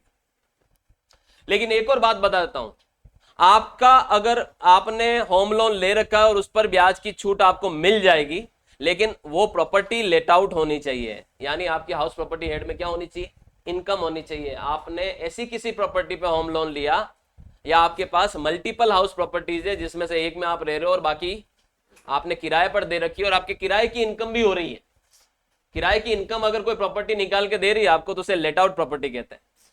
आपको थोड़ा सा हाउस प्रॉपर्टी हेड के बारे में मैं अभी थोड़ा सा बता देता हूं, बाकी तो हम डिटेल में हाउस प्रॉपर्टी चैप्टर जब पढ़ेंगे तब सीखेंगे। याद रखिएगा, मकान संपदा या हाउस प्रॉपर्टी को इनकम टैक्स डिपार्टमेंट 3 तरीके की कंसीडर करता है। एक होता है सेल्फ ऑक्यूपाइड मतलब जिसमें आप खुद रहते हैं, इसमें आप मैक्सिमम 2 लाख रुपए का इंटरेस्ट का एग्जेम्पशन ले सकते हैं, ब्याज की छूट ले सकते हैं इंटरेस्ट की 1 साल में। दूसरा होता है लेट आउट का मतलब होता है किराए पर दी हुई, इसमें कोई लिमिट नहीं है, नो लिमिट। अगर आपने साल का 5 लाख का भी ब्याज भरा है तो आपको 5 लाख की छूट मिल जाएगी। और सबसे बड़ी बात क्या है, लेट आउट हाउस प्रॉपर्टी पर चुकाए गए ब्याज की आपको न्यू स्लैब में भी छूट मिलेगी। ओल्ड में तो मिलेगी, न्यू स्लैब में भी मिलेगी। तो ये याद रखिएगा, अगर आपकी हाउस प्रॉपर्टी हेड में कोई इनकम है, आपने कोई मकान किराए पर दे रखा है और आपको ब्याज की छूट फिर आप न्यू स्लैब में भी जाते हो तो भी कंटिन्यू रहेगी, मिलेगी, याद रखिएगा। और तीसरी जो होती है उसे कहते हैं deemed let out. What is deemed let out? मानी गई कि किराए पर दी हुई मानी गई। अब आपके दिमाग में ये सवाल होगा कि यार सर चलो खुद के मकान खुद के यूज के लिए रह रहे हैं तो सेल्फ ऑक्यूपाइड समझ में आया, किराए पर दिया है तो समझ रहे हैं लेट आउट, लेकिन ये डिम्ड लेट आउट क्या होता है बताता हूं। माना कि किसी व्यक्ति के 4 मकान है, कितने? 4 मकान है, 4 में से 1 मकान में वो रहता है जिसे हम सेल्फ ऑक्यूपाइड मान सकते हैं। इनकम टैक्स डिपार्टमेंट का यह कहना है कि अगर आपके पास 1 से ज्यादा मकान है तो किसी भी एक मकान में आप अपना रहने का काम करो, मतलब वो भी आप अपनी इच्छा से डिक्लेयर करो कि इस मकान में हम रहते हैं। इनकम टैक्स डिपार्टमेंट ने हमें क्या छूट दे रखी है कि अगर 1 से अधिक मकान है तो किसी भी एक मकान को आप अपना सेल्फ ऑक्यूपाइड बता दो और बाकी मकानों को किराए पर दो और उससे किराए की इनकम जनरेट करो। आपकी भी आय बढ़ेगी और इनकम टैक्स डिपार्टमेंट की भी आय बढ़ेगी, भारत सरकार की भी आय बढ़ेगी, क्योंकि इनकम दिखाओगे तो उस पर टैक्स बनेगा तो आपको देना पड़ेगा। लेकिन कुछ लोग क्या करते हैं, प्रॉपर्टियां बहुत बना लेते हैं लेकिन उन प्रॉपर्टी को जानबूझ करके क्या रखते हैं, खाली, वो किराए की इनकम जनरेट नहीं करते। अब 4 मकान लेके बैठे हुए हो अपने नाम से और 4 में से 1 मकान में आप खुद रह रहे हो और 3 मकानों को आपने जानबूझ करके लॉक लगा रखा है, कोई किराए पर नहीं दिया हुआ है, तो इनकम टैक्स डिपार्टमेंट तो भैया उन मकानों को भी किराए पर दिया हुआ मानेगा। उसे कहते हैं डिम्ड लेट आउट। उसकी इनकम निकलेगी और वो इनकम आपकी इनकम में जुड़ेगी और उस पर टैक्स बनेगा, टैक्स भी देना पड़ेगा। आपने जानबूझ करके खाली रख रखा, उससे इनकम टैक्स का कोई वास्ता नहीं है। आप कहीं ना कहीं देश की सरकार को टैक्स की रेवेन्यू का नुकसान कर रहे हो, तो आप नुकसान भरो, सरकार नहीं उठाएगी नुकसान। ऐसे केस में उन मकानों की भी कैलकुलेशन होगी और ये कैलकुलेशन मैं आपको करना सिखाऊंगा आज प्रॉपर्टी हेड में कि कैसे डिम्ड लेट आउट मकान की इनकम कैलकुलेट की जाती है। हाँ ठीक है, उसका एक पर्टिकुलर पैटर्न होता है, ठीक है, उसका फेयर रेंट, उसका म्युनिसिपल वैल्यू, उसका स्टैंडर्ड रेंट, ये सब कैलकुलेट, उसका एक स्टेप होता है पूरा। उससे उसकी जीएवी निकालते हैं, जीएवी के बाद उसकी एनएवी निकालते हैं और एनएवी जो होती है वो जितनी आती है वो आपकी फिर उसमें से जो आपको डिडक्शन मिलने हैं वो इंटरेस्ट वगैरह के लेस होते हैं, उसके बाद आपकी वो इनकम निकलती है जो आपकी अदर हेड की इनकम के साथ जुड़ती है। तो सीधी तौर पे अगर हम बात करें तो हाउस प्रॉपर्टी से जो रेंटल इनकम होती है, रेंट की इनकम होती है, तो हाउसेस 3 कैटेगरी में हम बांट सकते हैं, सेल्फ ऑक्यूपाइड, लेट आउट और डिम्ड लेट आउट।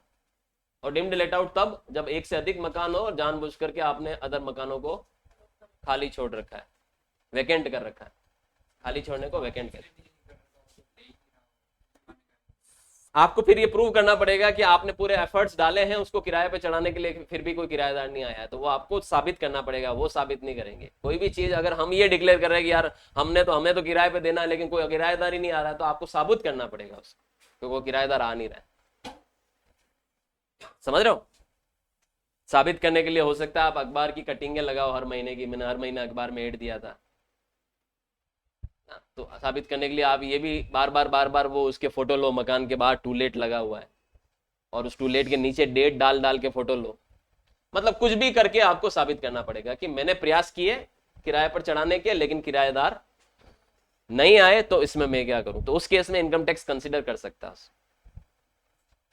ठीक है। वैसे मैं आपको एक और बात बताता हूं, भारत में बहुत कम लोग ही है जो सही आंकड़े प्रस्तुत करते हैं इनकम टैक्स डिपार्टमेंट में। आप तो डिम्ड लेट आउट की बात कर रहे हो, मैं तो बता रहा हूं आपको 50% लोग भी नहीं होंगे जो किराए पर चढ़ाने के बावजूद किराए की इनकम दिखाते होंगे। किराया कैश में ले रहे हैं तो इनकम टैक्स को क्या बताएगा आपने किराए पे दिया? बताओ। जब तक बैंक में ट्रांजेक्शन नहीं हो रहा है तब तक वो रिकॉर्ड में ही नहीं आ रही चीजें। अब मल्टीपल हाउसेज हैं बहुत सारे लोगों के, 3-3 4-4 मकान है, सबसे किराया आ रहा है, लेकिन किराएदार को क्या बोला है? किराया कैश में चाहिए। तो अगर कैश में किराया ले लिया तो आप वो किराया दिखाओगे ही नहीं। कई सारे लोग अपने फैमिली सदस्यों मेंबर्स के अकाउंट में किराया ले लेते हैं। अब मैंने मेरी दादी जी के अकाउंट में किराया ले लिया तो मैं क्यों दिखाऊंगा उसको? बताओ अपनी इनकम। तो बहुत कम लोग हैं जो इसको क्या करते हैं, हाउस प्रॉपर्टी की इनकम दिखाते हैं, बहुत कम लोग हैं। और अभी तक इस साल तो इनकम टैक्स डिपार्टमेंट ने अभी रिसेंटली मैंने एक स्टेटस भी लगाया था किराए की इनकम को लेकर, तो इस साल तो इनकम टैक्स डिपार्टमेंट ने बहुत क्लियर कर दिया है कि आप अपनी हाउस प्रॉपर्टी से कोई रेंटल इनकम होती है तो उसको अपनी बिजनेस इनकम नहीं दिखा सकते। बहुत लोग अब तक क्या करते थे, हाउस मकानों को किराए पर देखकर उसको बिजनेस बता देते थे। क्या बता देते थे? बिजनेस, कि ये तो मेरा बिजनेस है। ओल्ड स्लैब तो अभी भी राइट नाउ अवेलेबल है, मतलब आज की तारीख में आज अगर मैं रिटर्न भरने जाऊंगा तो मेरे पास दो ऑप्शन है, या तो मैं ओल्ड स्लैब में जाऊं या मैं न्यू स्लैब में जाऊं। और एक और बात बता देता हूं, आज की तारीख में मैं रिटर्न भरने जाऊंगा तो न्यू स्लैब तो हो गई है कंपलसरी कि आपको रिटर्न न्यू में भरना है, और ओल्ड में अगर आपको जाना है तो उसको आपको चूज करना पड़ेगा। और उसको चूज करने का एक फॉर्म मेंशन किया हुआ है गवर्नमेंट ने, उस फॉर्म को क्या कहते हैं? उसको क्या कहते हैं? हाँ, फॉर्म नंबर 10 IEA, याद रखिएगा। ये आपको भरना पड़ेगा तभी जाके आप ओल्ड में भर पाओगे। तो ओल्ड का मतलब सिर्फ ओल्ड है, ओल्ड आज भी रनिंग में। आपके पास दो ऑप्शन है, या तो ओल्ड में भरो या न्यू में भरो। ठीक है। अब मैं आपको बताने वाला हूं सबसे महत्वपूर्ण डिडक्शन जो एक साधारण व्यक्ति, एक आम आदमी भी उठाता है इनकम टैक्स डिपार्टमेंट से, इसका फायदा, वो होता है ATC। क्या होता है? Section 80C। ये सबसे महत्वपूर्ण डिडक्शन होता है इनकम टैक्स में जो एक इंडिविजुअल लेता है। और 80C में आपको 1.5 लाख रुपए तक का डिडक्शन अलाउड है। कितना? 1.5 लाख तक का। अब सर आप बोलोगे कि सर आप इसको कह रहे हो बिल्कुल साधारण आदमी भी इसको ले सकता है, तो कैसे ले सकता है? बताता हूं। मुझे एक चीज बताओ, आज की तारीख में कोई भी एक आम इंसान है, उसके बच्चे क्या किसी स्कूल में नहीं पढ़ते होंगे? पढ़ते होंगे। उस स्कूल की फीस होगी अपनी, होगी कि नहीं होगी? बताओ। कोई एक सिंपल प्राइवेट स्कूल में भी बच्चे को पढ़ा रहा है तो साल की 30-35 हजार रुपए फीस चुकाता अपने बच्चे की। तो वो 30-35 हजार रुपए अगर एक बच्चा है तो मान लो 30 हजार भी मैं मिनिमम पकड़ूं, एक सिंपल से बेसिक प्राइवेट स्कूल में भी पढ़ा रहा है। और अगर मान लो 2 बच्चे हैं तो 60 हजार रुपए बंदा क्या भर रहा है? अपने बच्चों की ट्यूशन फीस भर रहा है। ये ट्यूशन फीस की छूट आपको ATC में मिल जाती है बिना किसी एविडेंटरी डॉक्यूमेंट के। सबसे खास बात क्या है? आपको कोई डॉक्यूमेंट अटैच नहीं करने होते डिडक्शन क्लेम करने के लिए, इस डिडक्शन को क्लेम करने के लिए, बस अपने पास होने चाहिए। समझ रहे हो? तो इसीलिए इसका कनेक्शन बिल्कुल हम कह रहे हैं कि आम आदमी से जुड़ा हुआ है, कि हर आदमी इसका बेनिफिट लेता है, लेकिन ये बेनिफिट सिर्फ ओल्ड स्लैब में मिलता है। अगर आप अपना रिटर्न कौन सी स्लैब में भरने जाओगे, नई स्लैब में ATC का बेनिफिट नहीं मिलता। याद रखिएगा, अगर आप 115 BAC न्यू स्लैब में अपना ITR भरोगे आपको ATC का बेनिफिट नहीं मिलेगा। 1.5 लाख का बेनिफिट ATC का मिलता है अगर आप ओल्ड स्लैब में जाते हो तो। और बच्चों की ट्यूशन फीस हुआ, या आपने होम लोन ले रखा और आपका प्रिंसिपल अमाउंट का रीपेमेंट जितना भी किया उसकी भी ATC में छूट मिलती है। आप कोई नौकरी शुदा है, आपका ईपीएफ कट रहा है तो आपको एटीसी में छूट मिलेगी। आपने एलआईसी करवा रखी है, इंश्योरेंस प्रीमियम भी हर व्यक्ति भरता है आज की तारीख में, तो वो भी एटीसी में छूट मिल जाती है। एम्प्लॉयज लिंक्ड सेविंग स्कीम होती है, ईएलएस बोलते हैं, तो उसकी भी छूट मिल जाती है। पब्लिक प्रोविडेंट फंड आपने किसी बैंक में खुलवा रखा है, पीपीएफ में जितना कॉन्ट्रीब्यूशन किया आपने, उसकी भी आपको एटीसी में छूट मिल जाती है। और आपने टैक्स सेवर एफडी या म्यूचुअल फंड्स खरीदे या यूनिट लिंक्ड इंश्योरेंस प्लान खरीदे, इंश्योरेंस पॉलिसीज के यूलिप प्लान्स खरीदे, तो भी आपको एटीसी में छूट मिल जाती है। याद रखिएगा आप लोग, अगर आपके पास नोट पैड है तो आप जरूर इसको नोट डाउन करिए, ये बहुत इंपॉर्टेंट डिडक्शन होता है। कौन सा? एटीसी का। हालांकि आगे पढ़ेंगे हम जब डिडक्शन टॉपिक पढ़ेंगे, लेकिन अभी मैं मोटे मोटे तौर पे आपको बता देता हूं। एटीसी सेक्शन 80C जो होता है वो एक महत्वपूर्ण डिडक्शन होता है, और इसमें आप 1.5 लाख रुपए तक का डिडक्शन क्लेम कर सकते हैं, और सिर्फ कौन सी स्लैब में? ओल्ड स्लैब ओनली, याद रखिएगा, ठीक है। और कौन कौन सी चीजों का आपको इसमें फायदा मिलता है? तो सबसे पहले होता है अपने बच्चों का ट्यूशन फीस, ठीक है, स्कूल फीस, ट्यूशन फीस मतलब स्कूल फीस। उसके अलावा होम लोन अगर आपने ले रखा है तो उसका जो प्रिंसिपल अमाउंट आपने पे किया होगा किस्तों में, देखिए 2 अमाउंट होते हैं, एक प्रिंसिपल होता है और एक ब्याज होता है। तो प्रिंसिपल अमाउंट की आपको छूट मिल जाती है, ठीक है, रीपेमेंट करने पे, principal amount repayment home loan का, ठीक है। और आपको पब्लिक प्रोविडेंट फंड, अगर आपने पीपीएफ में पैसा डाला हुआ है, कॉन्ट्रीब्यूशन, पीपीएफ कॉन्ट्रीब्यूशन, तो आपको एटीसी में छूट मिल जाती है।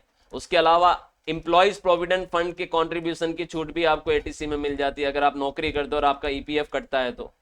उसके अलावा आपको टैक्स सेवर एफडी, ऐसी एफडीज होती है बैंकों में जहां पर आप वो एफडी खुलवाते हो, और वो एक पर्टिकुलर टाइम पीरियड के लिए एफडी खुलती है, 5 साल लॉक इन होता है उसमें, तो वो टैक्स सेवर होती है। वहां पर आपको उसमें जितनी एफडी कराई है उसका आपको एटीसी में छूट मिल जाता है। Mutual funds, tax saver mutual fund plan लिए तो आपको एटीसी में छूट मिल जाती है।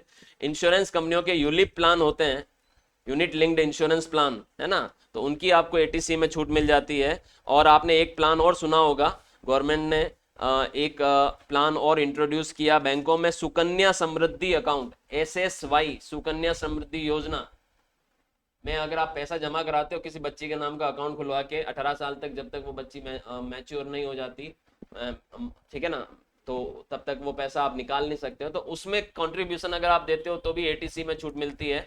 उसके अलावा आप अगर ऐसे शेयर्स खरीदते हो जो ईएलएसएस स्कीम में है, एम्प्लॉयज लिंक्ड सेविंग स्कीम, तो आपको एटीसी में छूट मिल जाती है। और एलआईसी वगैरह की प्रीमियम आप पे करते हो, एलआईसी प्रीमियम, तो आपको एटीसी में छूट मिल जाता है। तो आप अगर यहाँ देखेंगे तो मोस्टली ये सारी चीजें ऐसी है जो आम आदमी भी इसमें कंट्रीब्यूट करके एटीसी का बेनिफिट उठा सकता है। So that's why this is the very very important deduction under the old slab. आप इसका बेनिफिट ओनली ओल्ड स्लैब में उठा सकते हैं। ओल्ड स्लैब का मतलब समझ रहे हो क्या होता है? 0 से 2.5 लाख तक 0%, 2.5 लाख से 5 लाख तक 5%, 5 लाख से 10 लाख तक 20%, और above 10 lakh 30%। This is old slab. 60 साल से कम उम्र वाले ऑर्डिनरी रेसिडेंट के लिए ओल्ड स्लैब, ध्यान देना, जिसकी उम्र कितनी हो, 60 से कम हो, ऑर्डिनरी रेसिडेंट, ओल्ड स्लैब ये, उसका बेनिफिट एटीसी का आपको मिलता है ओल्ड स्लैब में अगर आप जाते हैं।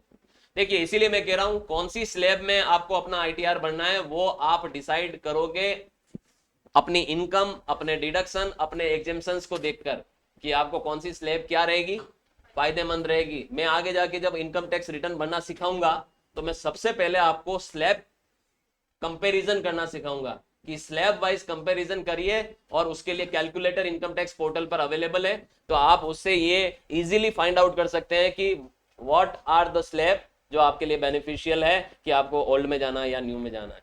अगर आप एक सैलरीड पर्सन है तो आप हर साल अपनी स्लैब बदल सकते हैं, मतलब कभी भी ओल्ड में जा सकते हैं, कभी भी न्यू में जा सकते हैं, वापस ओल्ड वापस न्यू, ये आप गेम खेल सकते हैं अगर आप सैलरीड हैं। लेकिन अगर आप बिजनेस प्रोफेशनल्स हैं या आप बिजनेसमैन हैं तो आप लाइफ टाइम में सिर्फ एक ही बार अपनी स्लैब बदल सकते हैं।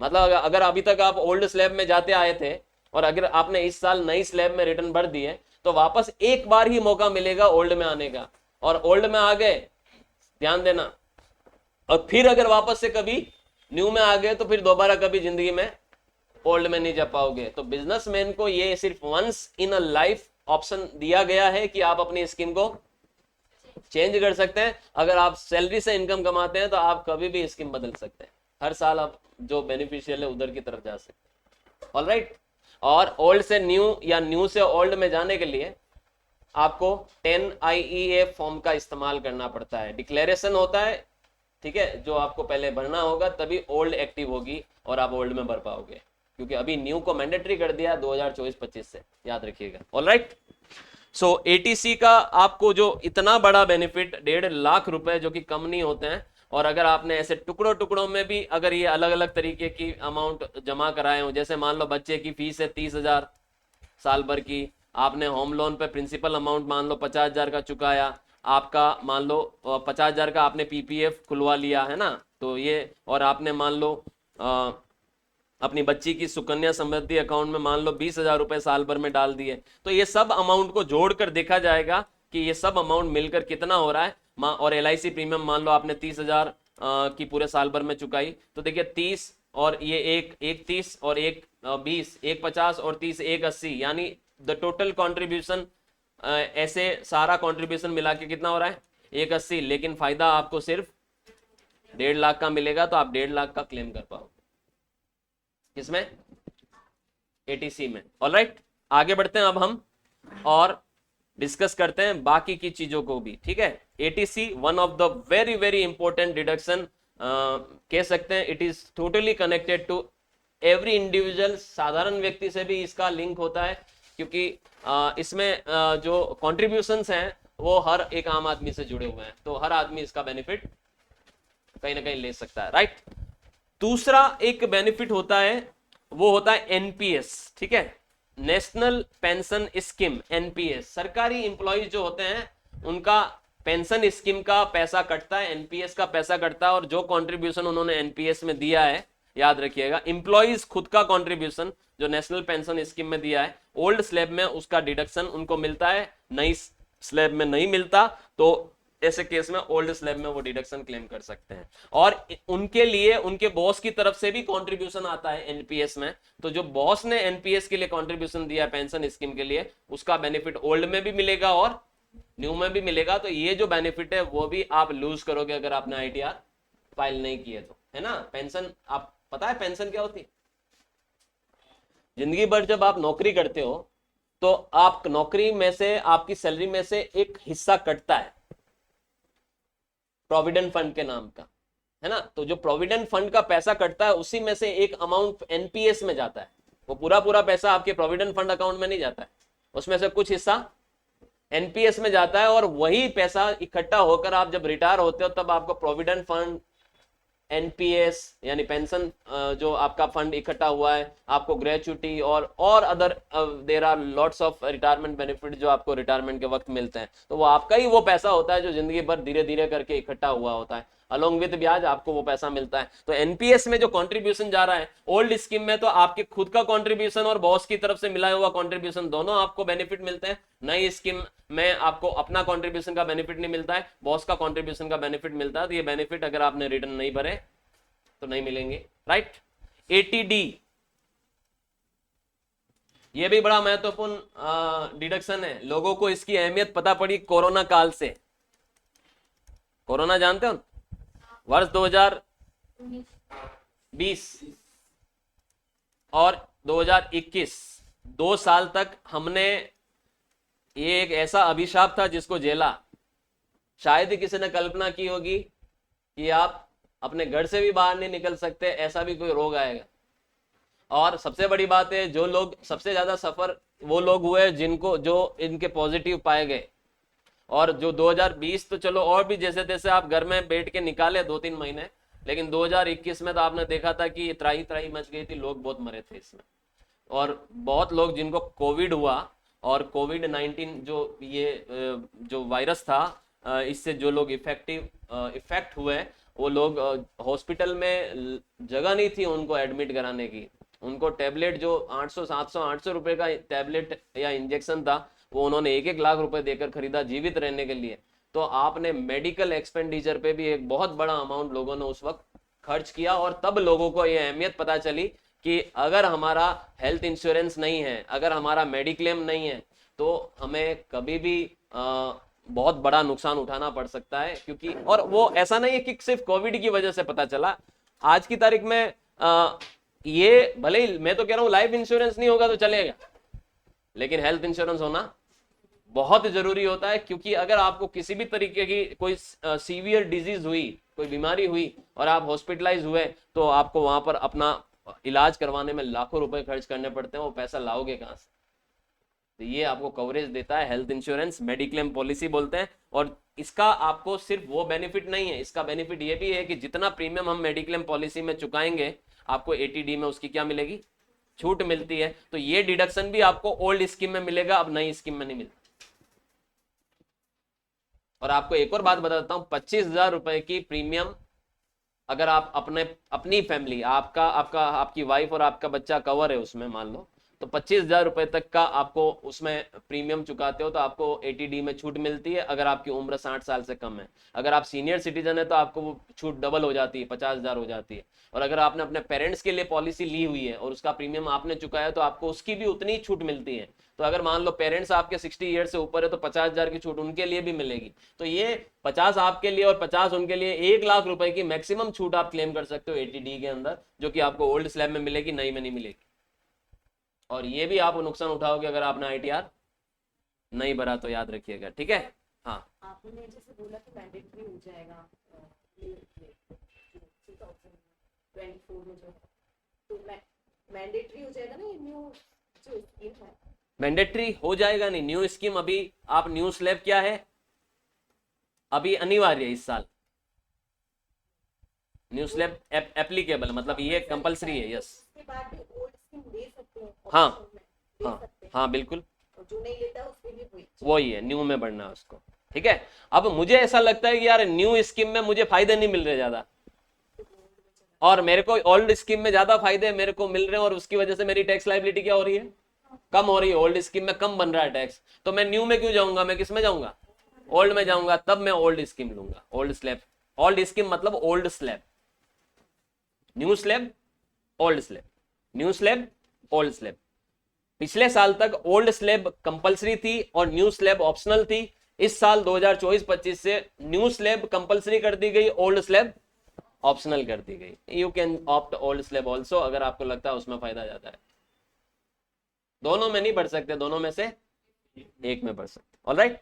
और अभी अभी हम जो ये डिडक्शन चर्चा कर रहे हैं, तो इसमें तो मुझे ओल्ड स्लैब का पलड़ा क्या लग रहा है, भारी लग रहा है, कि नहीं लग रहा है?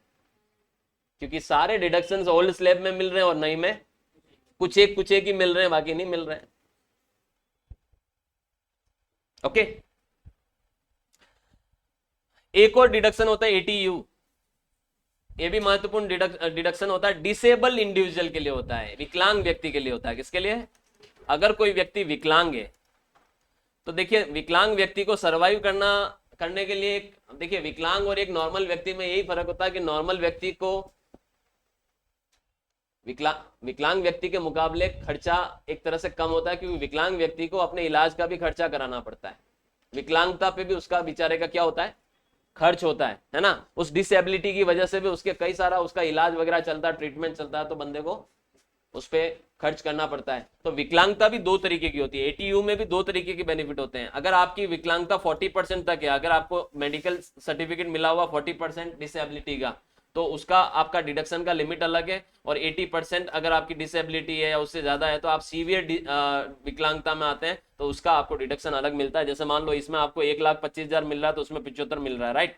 तो ये जो डिडक्शन है, ये डिडक्शन भी आपको ओल्ड स्लैब में मिलेगा एटीयू का, नई स्लैब में नहीं मिलेगा। जो व्यक्ति विकलांग होता है उसको भी उसकी विकलांगता की वजह से भी एटीयू का क्या मिलता है, डिडक्शन मिलता है। और वो डिडक्शन वो ओल्ड स्लैब में ले सकता है, नई में नहीं ले सकता। अब कितना मिलता है, कब मिलता है, 40% डिसेबिलिटी, 80% डिसेबिलिटी, इसको पूरा एक डिटेल में पढ़ने के लिए हमें एक मतलब डिडक्शन का पूरा चैप्टर पढ़ना पड़ेगा, और जहां पर हम डिटेल में डिस्कस करेंगे। फिलहाल में हम सिर्फ ये डिस्कस कर रहे हैं कि अगर ये डिडक्शन आपको ओल्ड में मिलता है और आप इसको ले सकते हो, तो वो तभी ले सकते हो जब आपने आईटीआर भरा हो। ITR नहीं भरा होगा तो ये भी आपको नुकसान उठाना पड़ा होगा। एक और डिडक्शन होता है, बहुत इंपॉर्टेंट डिडक्शन होता है, वो होता है ATE। ATE का डिडक्शन तब मिलता है जब आपने कोई एजुकेशन लोन लिया हो, अपने लिए या अपने परिवार के किसी सदस्य के लिए, अपने फैमिली मेंबर के लिए, अपने बच्चे को पढ़ाने के लिए, हायर एजुकेशन के लिए आपने क्या लिया, एजुकेशन लोन लिया, और आप उस लोन पर जितना भी ब्याज चुकाया होगा आपने प्रीवियस ईयर में, उस साल में जिस साल आपने कमाई किया, उस पूरे ब्याज की आपको ATE में छूट मिल जाती है। और ब्याज की कोई लिमिट नहीं होती, मैं बता दूं। अगर मान लो मैंने 1.5 लाख का ब्याज चुकाया तो 1.5 लाख की छूट मिल जाएगी, 1 का चुकाया तो 1 की मिल जाएगी। और ये छूट भी ATE की आपको ओल्ड में मिलती है, न्यू में नहीं मिलती, याद रखिएगा। तो आपने रिटर्न नहीं भरा और ओल्ड में अगर आपको ये छूट लेनी थी और नहीं भरा तो आपको वो भी नुकसान उठाना पड़ेगा। तो ATE का डिडक्शन किसको मिलता है, इंटरेस्ट ऑन एजुकेशन लोन, याद रखिएगा। एक और होता है ATEEB। आपको पता है कि गवर्नमेंट अभी इलेक्ट्रिक व्हीकल को प्रमोट करने में लगी हुई है, तो इलेक्ट्रिक व्हीकल पर आपने कोई लोन लिया और उस पर ब्याज की आपको ATEE में छूट मिलती है, तो वो छूट भी ATEE में ओल्ड में मिलेगी, नई में नहीं मिलेगी। तो ओल्ड आपको इसका भी नुकसान उठाना पड़ेगा। ATEEB के अंदर इलेक्ट्रिकल व्हीकल परचेज करने के लिए आपने जो लोन लिया और उस पर जो आपने ब्याज चुकाया, आपको उसका भी इनकम टैक्स में बेनिफिट मिलता है। ATEEB में वो बेनिफिट आपको नहीं मिलेगा अगर आपने ITR नहीं भरा। ठीक है। एक बहुत महत्वपूर्ण डिडक्शन होता है ATG, डोनेशन। अगर हम किसी भी पॉलिटिकल पार्टी को डोनेशन देते हैं या किसी इलेक्टोरल ट्रस्ट को डोनेशन देते हैं या हम किसी भी ऐसी संस्था को डोनेशन देते हैं जो सेक्शन 12AA के अंतर्गत रजिस्टर्ड हो, याद रखिएगा, ऐसी कोई भी ऑर्गेनाइजेशन जो 12AA में क्या हो, रजिस्टर्ड हो। इनकम टैक्स का एक सेक्शन है 12AA। अगर आपकी संस्था को आपने 12AA का रजिस्ट्रेशन करवा लिया तो आप डोनेशन अगर लेते हो, जो व्यक्ति आपको डोनेशन देगा उसको ATG में छूट मिलेगी। इस छूट को भी वापस 4 कैटेगरी में बांटा गया कि कुछ केसेस में 100% छूट मिलेगी, कुछ में 50% मिलेगी, कुछ में जो आपकी ग्रॉस टैक्सेबल इनकम होगी, adjusted gross taxable income AGTI, उसके 10% के 100% की छूट मिलेगी या उसके 10% के 50% की छूट मिलेगी। तो सीधी सीधी बात है, डोनेशन अगर आप देते हो तो आपको ओल्ड स्लैब में उसका बेनिफिट मिलता था, अब तक नई स्लैब में नहीं मिलता, और ये भी आपको नुकसान उठाना पड़ सकता है अगर आपने अपना ITR नहीं भरा तो। अब आपको एक बढ़िया एग्जांपल देता हूं इसका, कि माना कि अभी राम मंदिर बनाया था सरकार ने, तो राम मंदिर के लिए सरकार ने एक फंड स्टेब्लिश किया था और चंदा मांगा था हमसे, तो हमने अगर वो डोनेशन उसमें दिया था तो हमें उसकी ATG में क्या मिलती, छूट मिलती। तो अगर आप रिटर्न भरोगे तो छूट ले पाओगे ना, रिटर्न नहीं भरोगे तो कैसे लोगे। तो ATG डोनेशन देने की जो छूट है वो आपको मिलती है। और बहुत सारी ऐसी चैरिटेबल इंस्टीट्यूशंस होते हैं, रिलीजियस इंस्टीट्यूशंस होते हैं जहां पर हम डोनेशन देते हैं और हमें उसकी ATG में क्या मिलती है, ओल्ड स्लैब में रिटर्न भरने पर छूट मिलती है, वो नई में नहीं मिलती। लेकिन अगर रिटर्न नहीं भरोगे तो दोनों में नहीं मिलेगी, सीधी सी बात। ऑलराइट। उसके अलावा आप में से बहुत कम लोगों को ये पता होगा। देखिए, मेरे को एक सवाल का जवाब दीजिए, सेविंग अकाउंट किस किस के खुले हुए हैं अपने अपने? ऑलमोस्ट सबके बैंक में सेविंग अकाउंट। अच्छा मुझे है सुनो, बैंक में सेविंग अकाउंट हम सबके खुले हुए होते हैं। उस अकाउंट में एक मिनिमम डिपॉजिट की लिमिट होती है जो हमें मेंटेन करनी पड़ती है, होती है 1000, 2000, प्राइवेट बैंकों में 5000, 10,000 होती है।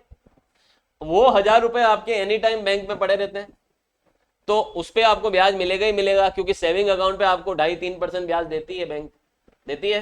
तो आपका साल में जब आप पासबुक में एंट्री करवाओगे तो आपको 2 बार इंटरेस्ट की एंट्री या 4 बार इंटरेस्ट की एंट्री पासबुक में मिलेगी, भले वो 5 रुपए हो, 4 रुपए हो, 10 रुपए हो, 15 रुपए, कितना भी हो, लेकिन ब्याज आपको मिलता ही मिलता है। तो वो जो ब्याज आपको बैंक से मिल रहा है, आपको ATTTA में 10,000 रुपए तक की छूट मिलती है, याद रखिएगा। सेविंग अकाउंट पे आपको जो ब्याज मिलता है, कितना ब्याज हो साल भर का, आपको ओल्ड स्लैब में रिटर्न भरने जाओगे ATTTA के अंतर्गत 10,000 के ब्याज की छूट मिलेगी, interest on saving bank account. लेकिन अगर आपने FD या RD करवा रखी है और उस पर ब्याज मिल रहा है आपको, तो आपको ATTTB के अंतर्गत छूट मिलेगी, ATTTB के अंतर्गत छूट मिलेगी। लेकिन ये छूट सिर्फ मिलती है सीनियर सिटीजन, जिसको सॉरी सीनियर सिटीजन को भी मिलती है और नॉर्मल भी मिलती है। तो 40,000 रुपए तक तो नॉर्मल व्यक्ति को मिलती है और 50,000 रुपए सीनियर सिटीजन को ATTTB के अंतर्गत ब्याज की छूट मिलती है। अगर आपने एफडी आरडी पर ब्याज कमाया है तो, ठीक है। और ये छूट भी ओल्ड स्लैब में मिलती है, नई में नहीं मिलती। तो ये टीटीए और टीटीबी जो सेक्शन है, ये बैंकों पर ब्याज के सेक्शन है, याद रखिएगा। तो अगर आप सीनियर सिटीजन है टीटीबी में जाओगे, अगर आप नॉर्मल सिटीजन है तो आप टीटीए की छूट मिलेगी। टीटीए की छूट सिर्फ आपको 10,000 तक की, और उसमें सीनियर सिटीजन के केस में वो 50,000 तक की छूट ले सकता है एटीटीटीबी के अंतर्गत, याद रखिएगा। तो these are the deductions related to the bank interest, और आपको ओल्ड स्लैब में इनका बेनिफिट मिलता है, नई में नहीं मिलेगा। जरूरी नहीं इनके आपको सर्टिफिकेट लेने की, क्योंकि बैंक से तो आपको जो भी ब्याज मिल रहा है, हाँ देखो एफडी आरडी पर जो ब्याज मिल रहा है, हम उससे बैंक से बैंक ब्याज का सर्टिफिकेट लाते हैं, ताकि हम सर्टिफिकेट के ब्याज पर अपनी वो इनकम अपने रिटर्न में दिखा पाए। लेकिन आजकल मैं आपको एक और चीज बता देता हूँ। आजकल क्या हो गया है, 40 नहीं 50,000 है ना, एटीटीटीबी की 50,000 की छूट है, ठीक है। आजकल मैं आपको एक चीज बता देता हूँ, आज दोनों नहीं, एटीटीटीए की छूट नॉर्मल व्यक्ति को मिलती है, एटीटीटीबी की सीनियर सिटीजन को मिलती है, याद रखिएगा। नॉर्मल व्यक्ति को 10,000 की छूट मिलेगी, सीनियर सिटीजन को 50,000 की छूट मिलेगी ब्याज की। दोनों छूट आपको ओल्ड स्लैब में मिलेगी, नई में नहीं मिलेगी। और ये क्या कहना चाह रहे हो, टीटीए में तो 10,000 की मिल रही है। किसको मिलती 10,000 की छूट? सेविंग बैंक अकाउंट पर ब्याज की छूट, और वो भी 60 साल से कम उम्र वाले,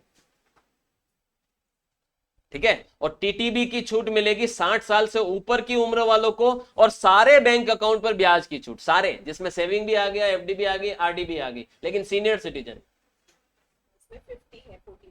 50 है, 40 नहीं है। 40,000 में थोड़ा सा कॉन्सेप्ट यहां पर मिस कर गया हूं। टीडीएस की लिमिट है 40,000, टीडीएस डिडक्शन की लिमिट है नॉर्मल पर्सन के लिए बैंक ब्याज पर।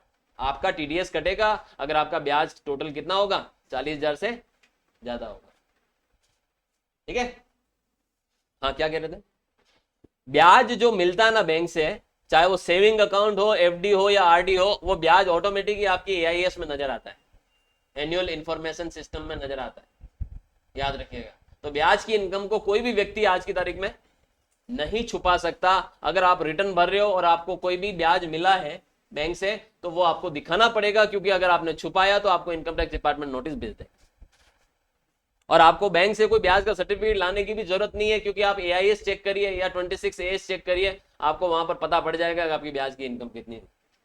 ये भी मैं आपको जब अपने आईटीआर भरेंगे, एआईएस बताऊंगा, तब बताऊंगा कि ब्याज की इनकम कहां दिखती है और कैसे दिखती है।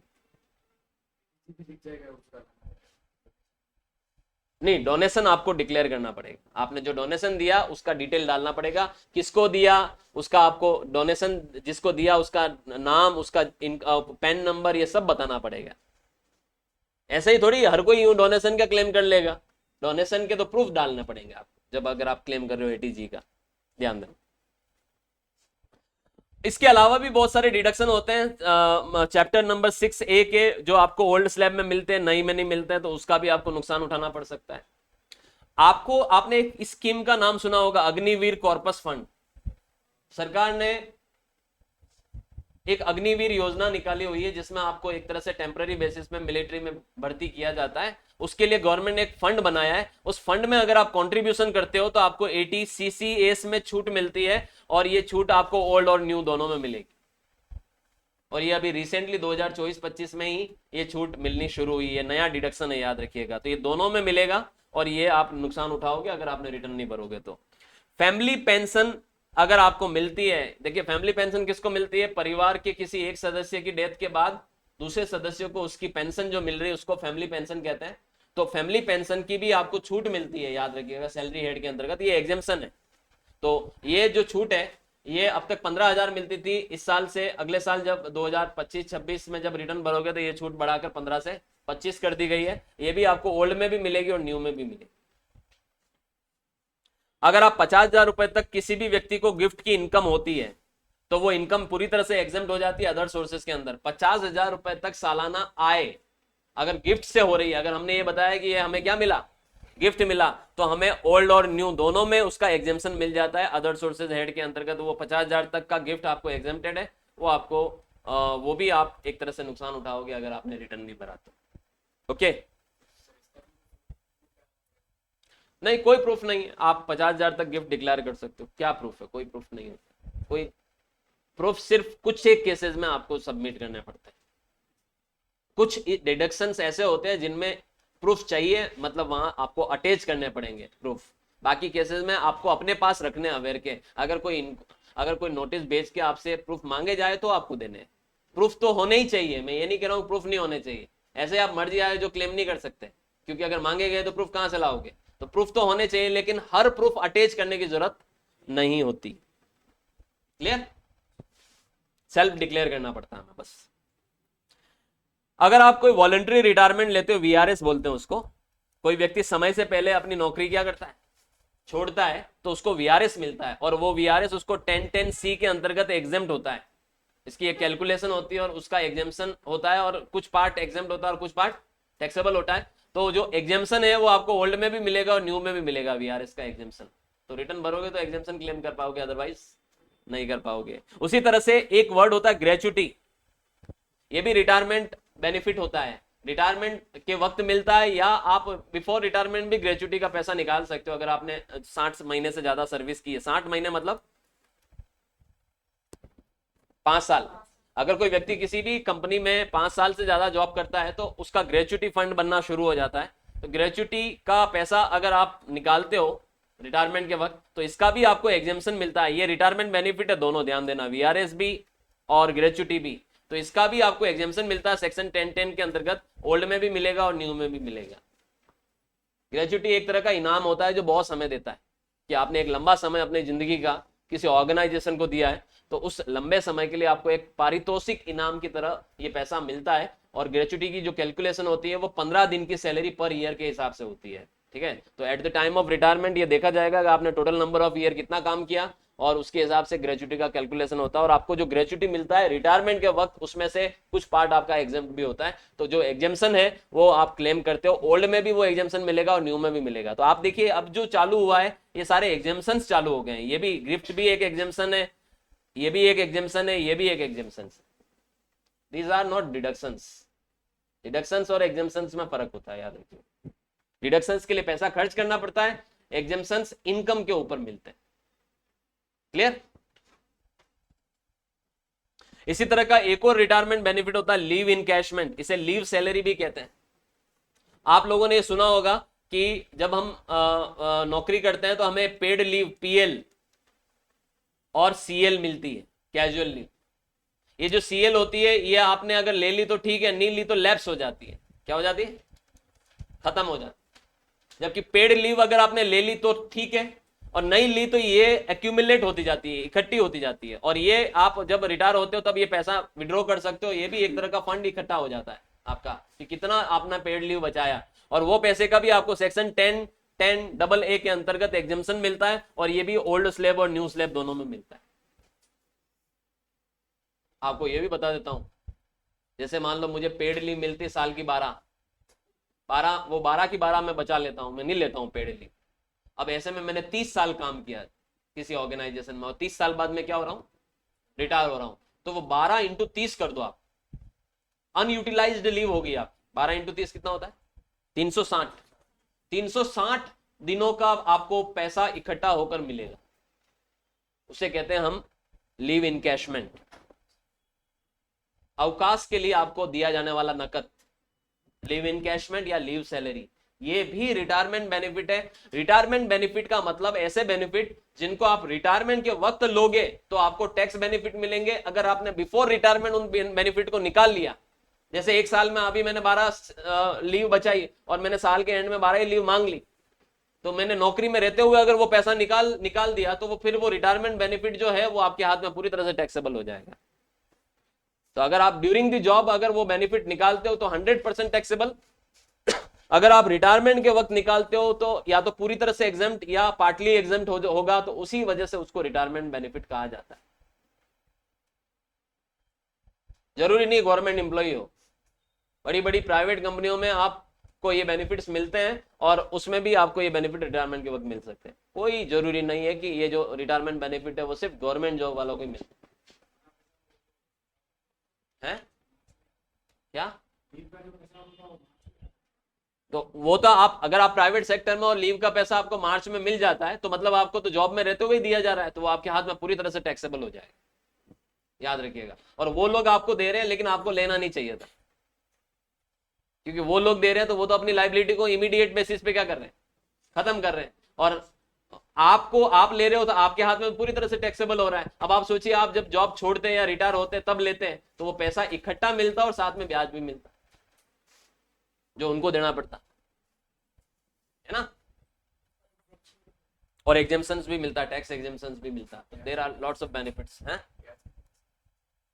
वो तो ब्याज तो वो जो भी बैंक में आपने वो फंड ओपन करवा के कराया उस हिसाब से जो भी मार्केट रेट है उस हिसाब से ब्याज मिलता।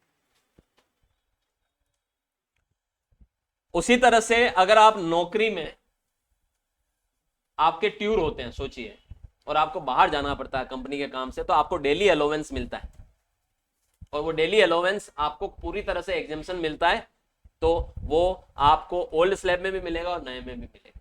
टीएडीए नाम सुना है कि नहीं सुना है, travelling allowance daily allowance, TADA.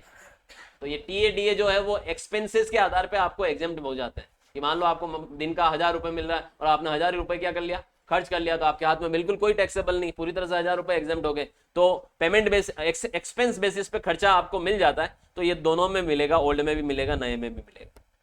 आपको एक और बात बताता हूं, एक होता है ट्रांसपोर्ट अलाउंस। अगर आप एक विकलांग है, डिसेबल पर्सन है, तो आपको ट्रांसपोर्ट अलाउंस में भी एग्जेम्पशन मिलता है, 800 रुपए पर मंथ एग्जेम्पशंस है ट्रांसपोर्ट अलाउंस में भी। तो ट्रांसपोर्ट अलाउंस भी मैं बता दूं कि आपको दोनों स्लैब में बेनिफिट मिलेगा, ओल्ड और न्यू में, याद रखिएगा, ठीक है। और डिसेबल पर्सन को मिलेगा एग्जेम्पशन ट्रांसपोर्ट अलाउंस का, याद रखिएगा। ट्रांसपोर्ट अलाउंस क्या होता है, घर से ऑफिस, ऑफिस से घर आने जाने के लिए दिया जाने वाला अलाउंस, पत्ता। और एक होता है कन्वेंस अलाउंस। कन्वेंस अलाउंस का मतलब ऑफिस के काम से अगर हम कहीं आ जा रहे हैं और उसके आने जाने के लिए कंपनी हमें पे कर रही है, और वो आने जाने के लिए पे कर रही है, जैसे आज मान लो कंपनी ने मुझे भीलवाड़ा भेज रही है उदयपुर से, और भीलवाड़ा मान लो मैं वाया बस जा रहा हूँ, और बस का टिकट 250 रुपए जाने का और 250 आने का है, और वहां पे बस स्टॉप से भीलवाड़ा उस कंपनी में जहां मुझे जाना है वहां पे मुझे ऑटो करना पड़ेगा, उसका मुझे 50-50 रुपए और लगेगा, तो और ये इस तरह से टोटल मिला के 600 रुपए का खर्चा है। तो कंपनी मुझे अगर 600 रुपए दे के भेज रही तो ये कन्वेंस अलाउंस हो गया। कौन सा ये मेरी जेब में जाने वाला बताओ, ये तो खर्च होने वाला है, so it is fully taxable, sorry exempted, और बहुत स्कीम में इसका बेनिफिट मिलेगा।